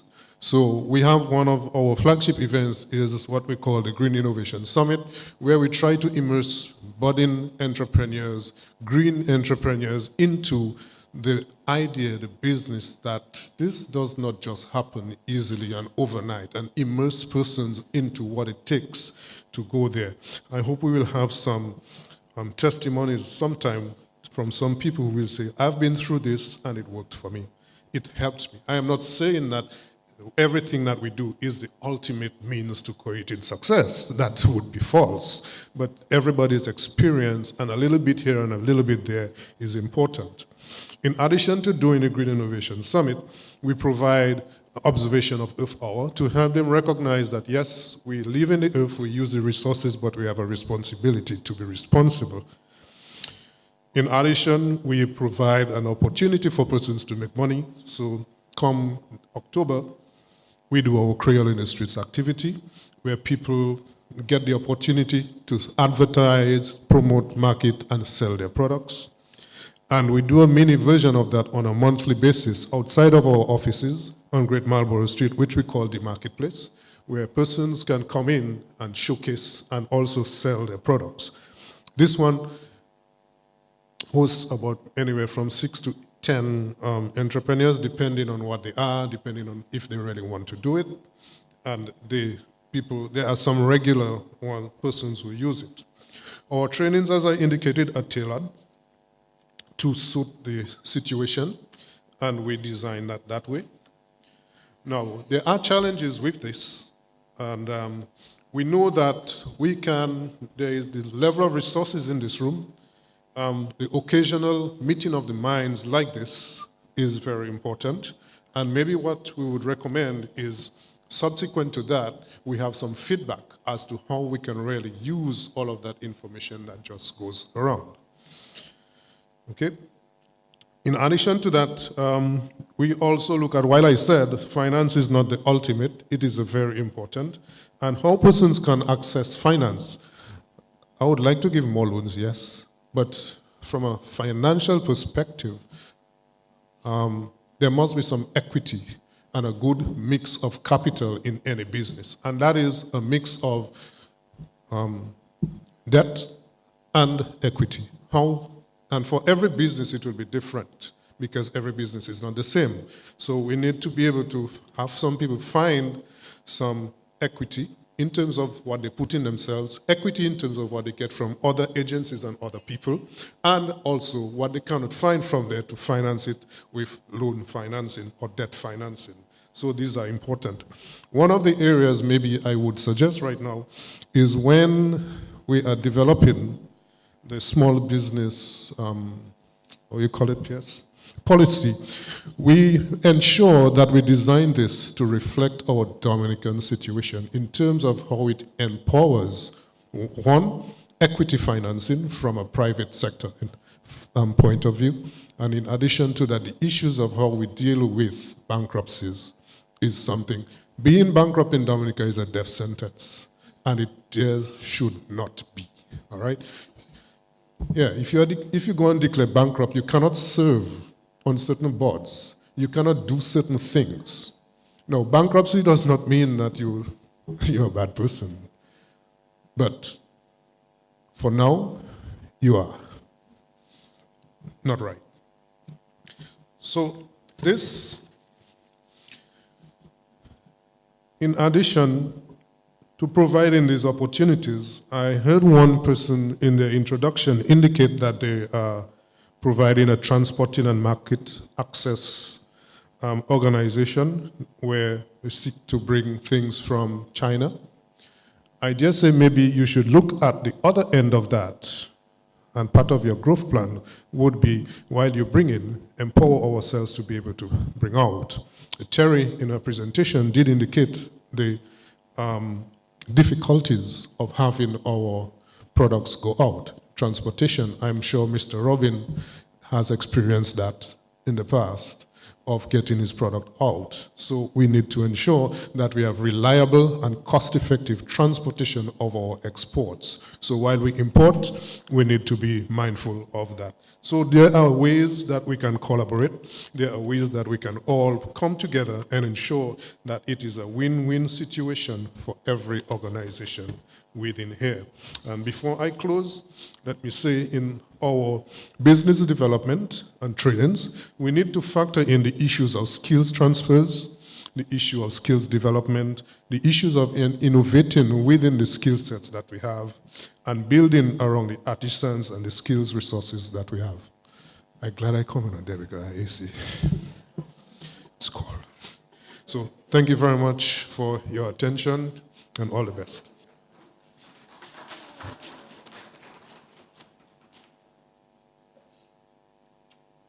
Okay, thank you, Cletus. So you're welcome to visit the NDFD or call on them to visit your premises as well and to see how you can collaborate with them to provide assistance, both technical, loan, financial, and otherwise. Thank you very much, NDFD. That leaves us with one last presenter. Am I correct on that? That's the bank. That's where rubber hits the road, money business. Our representative from Republic Bank, we welcome you to close shop on this segment, and then we do the rapporteur, and it ends with time to eat. All right? Okay. Republic Bank is ready? Oh, good. Thank you. Good afternoon to everyone. I'm last but not least. Okay. Saving the best for last. Amen to that. Okay. So let me begin by thanking our organizers for being here today. As the BBO of Republic Bank, listening to all those who have gone before me has given me hope that not only the government of Dominica and partner agencies like the UN are doing the hard work to develop and grow our small businesses, but more importantly, the small business owners are stepping up too. This signals to me that we are ready for the next step, resilience financing, and leads me to my presentation, Bridging Financing Gaps for Resilience. Okay, I'll begin by telling you a little of who we are. Republic Bank, we are a legacy of banking excellence, a future of financial innovation. Established in 1837, Republic Bank has grown into a leading financial institution with a strong presence in over 14 territories across the Caribbean, South America, Isle of Man, and yes, Africa. Okay, so we know Republic Bank Dominica, but Republic Bank Dominica is actually part of a group, Republic Bank EC Limited. That's our legal name. So Republic Bank Dominica is not a legal name. Republic Bank EC Limited, together with 4 other territories across the Caribbean, form part of Republic Bank EC Limited, with our parent company being Republic Bank Financial Holding, or RFHL. Head office located in Trinidad, Arbeck. Head office located in St. Lucia, is led by our managing director, Tracy Bartholomew, and is supported in her role in Dominica by our country manager, Charlene Polido Pascal. At Republic Bank, we don't just offer financial services. We empower businesses with the right tools, insight, and solutions to grow, scale, and thrive in today's dynamic markets. And we do this by providing dedicated support for client relationships, exclusive benefits for strategic growth, customized financial options for businesses, and last but not least, secure and efficient online banking services. And as I go through my presentation, you will see how who we are ties into bridging financial gaps for resilience. What is the climate reality of small island developing states or SIDS? Across SIDS, including Dominica, climate vulnerability is not an abstract idea. It is an everyday reality, as you will be able to testify to. Unfortunately, despite contributing only 0.4% of carbon emissions, our region is experiencing the most severe and expensive climate impacts. We are plagued by stronger hurricanes, coastal erosion, sea level rise, droughts, and the destruction, as Mr. John said, of key economic sectors like agriculture and tourism. While public funding and international support remain vital, the truth is simple. The scale of climate challenge far outweighs the scale of current funding. Private capital, guided by responsible frameworks and supported by development partners, must fill in the gap if Dominica is to achieve the vision set out in its climate resilience and recovery plan. Public and donor resources alone are insufficient to meet Dominica's resilient needs because the scale, frequency, and cost of climate impacts now far exceed what government budgets and traditional aid can realistically cover. Frequent shocks, limited fiscal space. Dominica is hit repeatedly by hurricanes, floods, and landslides. Each event causes damage worth a large share of our GDP, while government revenue remains small and is already committed to salaries, health, education, and debt servicing. There simply is not enough room in the national budget to fund all the resilient roads, bridges, homes, hospitals, and energy systems that are needed. Now, throughout the course of the day, we've heard resilience. Really and truly, what is resilience? Resilience is a long-term investment, not a one-off project. Building a climate-resilient Dominica means decades of consistent investment in infrastructure, housing, nature-based solutions, and social protection. Public and donor funds tend to be short-term and reactive, focused on post-disaster recovery, rather than the continuous and proactive upgrading which is required. Hence the reason private sector capital is essential to help close the gap. Dominica needs to leverage private capital, regional financial institutions, and blended financial structures that stretch public and donor dollars further.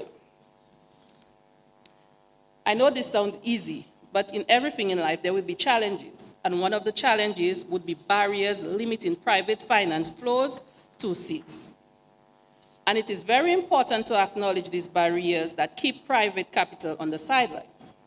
First, SIDS are often viewed as high-risk environments. The cost of disasters, the frequency of shocks, and small population size make commercial banks and investors cautious. Yeah, they're afraid of us, right?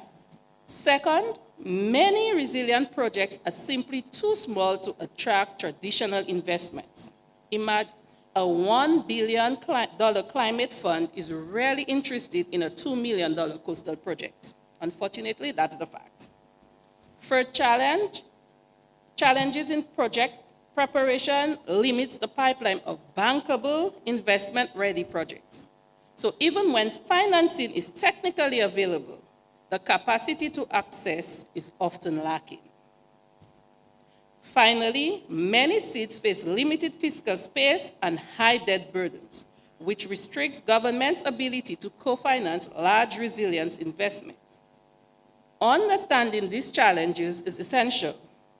They set the stage for why new, blended, and innovative financing models are needed.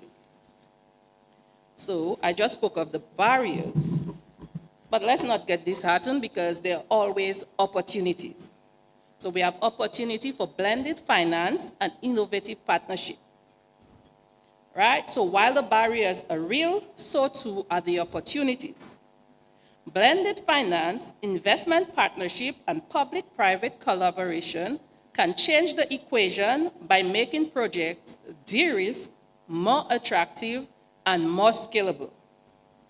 Private capital can support SDGs by funding climate-resilient infrastructure, renewable energy, tourism sector resilience, water and waste management, climate-smart agriculture, and coastal protection and nature-based solutions. When development partners bring concession financing and grants, the private sector can bring scale, efficiency, and long-term sustainability. Dominica's Climate Resilient and Recovery Plan, CRRP, is a strong blueprint. What we need now are financing structures that pulls capital into the plan, not away from it. Something Republic Bank has committed to do. So, Republic Bank commitments. Our commitments are backed by measurable financial targets. We have committed over $200 million in climate financing. These targets have already translated into real deployed capital. We have financed over $186 million in climate-related projects as of September 2025, with Dominica taking benefits from these initiatives.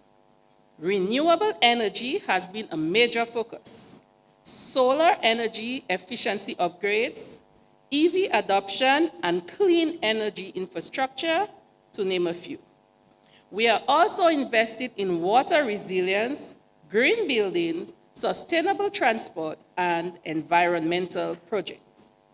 Every dollar invested is intended to reduce vulnerability and strengthen resilience across the communities we serve.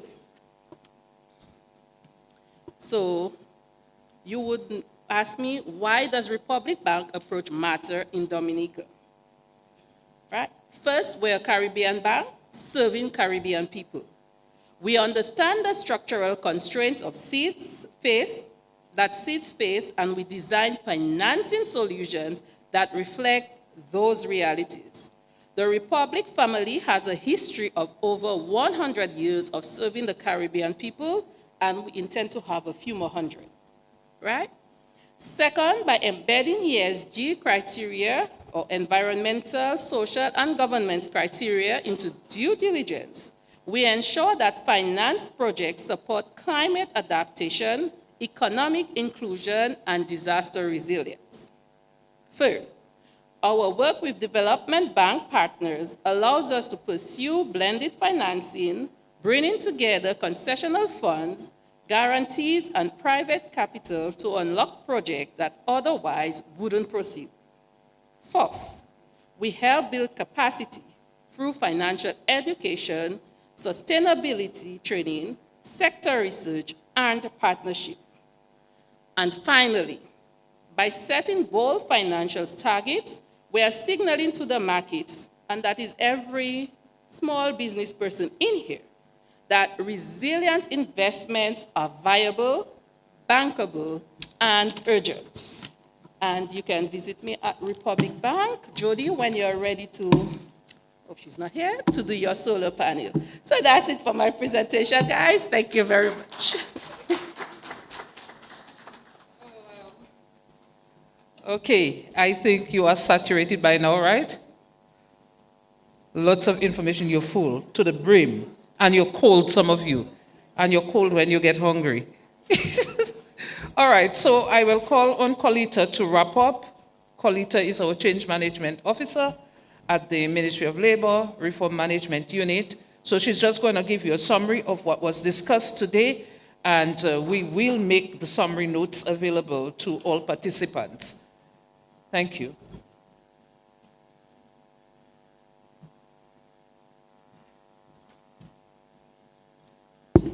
Thank you, Madam Moderator. Good afternoon to everybody. Thank you for your patience. This forum has been very educational and very eye-opening to me. Thank you all for having me. So we just want to recap. I have been asked to be brief, and also like Mr. Joseph, I don't want any enemies. I will be, in fact, brief. So we will take from our keynote feature address, where we are asked to remember that resilience it's not only about recovery and aftershock, it is about building with a standard, with building to withstand disruption. And then we are tasked to reflect, align, and act and adapt quickly and remain competitive in a rapidly changing regional and global economy.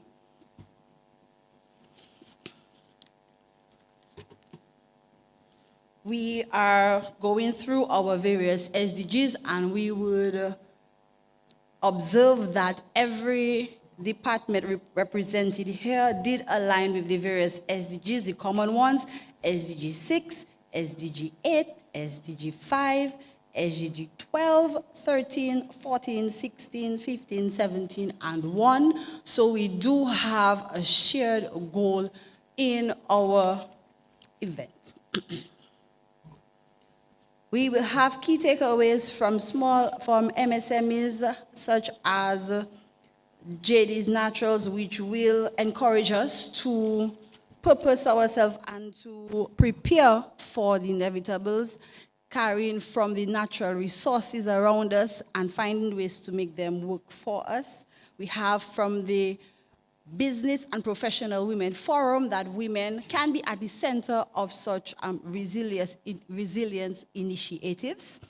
We have from the Caribbean Digital Transformation Project that digital transformation is essential for national resilience, and taking back to times like COVID-19 where we were forced to be online. And right now, with the advancing in technology, it is imperative that we protect ourselves online.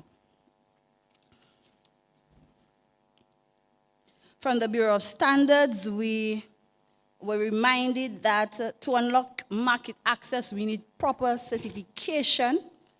And to remind us, certification has a competitive advantage, gives us 3 times the buyer trust, 45% market share, and 2.5 times competitive edge. It is very important that we label our products properly, and so they can be globally marketable. Last but not least, certainly not least, we will go to our resilience financing, bridging the gaps for resilience, and we have the Republic Bank committing $200 million US in climate financing. So we understand that whenever we have our initiatives, our solar initiatives, our wind initiatives, that the Republic Bank is here to help us, because as we can clearly see, we contribute the least to the carbon emissions, but we are affected the most. And that is something, it is brutal truth, but like we are saying here in this forum, it is what it is. That's it. Thank you again, Colita, and that's where we bring it to a close. Walter? Mr. Pemberton? Yes. Okay, so Mr. Pemberton is going to wrap us up. Thank you. I should say that, just a moment, this entire event, the forum, is brought to you compliments the UN office. They have done the financing for this entire event, so we really want to thank the UN for their collaboration and support. Mava, you were going to say something? Phone? Yes, okay. Just one moment.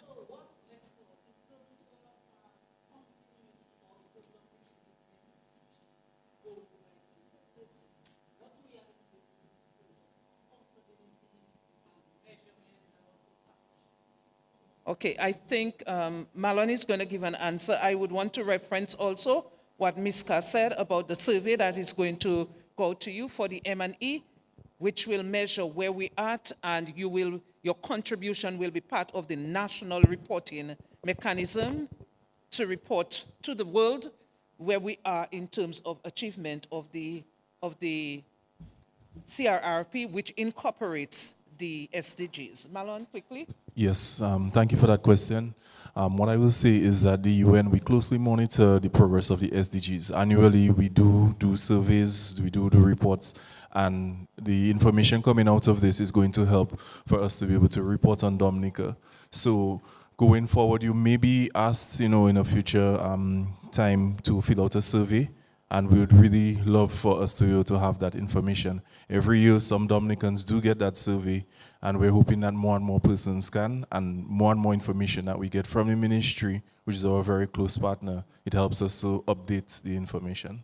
So activities like this helps us. Thank you, Malon. And we did indicate to you that we will have follow-up actions from the notes taken from the meeting, networking on a different scale, but the private sector relations will go back in-house with the committee and meet to plan some concrete actions that meet your specific needs. So thank you, everybody. Mr. Pemberton from the Climate Resilience Execution Unit Office. For you. Good afternoon, everybody. I promise, like everybody else, I promise to be very, very brief. Thank you so much for your time and your patience, and it's really been a joy working with Mr. Walter over the last few weeks in preparation for this, as well as Mr. Murray. In terms of what's next, I think the PS and Mr. Murray covered that very well. We're going to be taking into consideration a lot of what was said today. Of course, Mr. Carter already gave you a brief oversight of what we are working on in our unit as well. So we just want to thank everybody for the information. It was very eye-opening to a lot of us, and we will use this information in the next few stages of all our development, like PS mentioned. Budget debate already coming up soon, so it's good for us to be talking about these things now. Without further ado, thank you very, very much, everybody, and have a wonderful afternoon. Please get home safely and enjoy the lunch. All right? Thank you.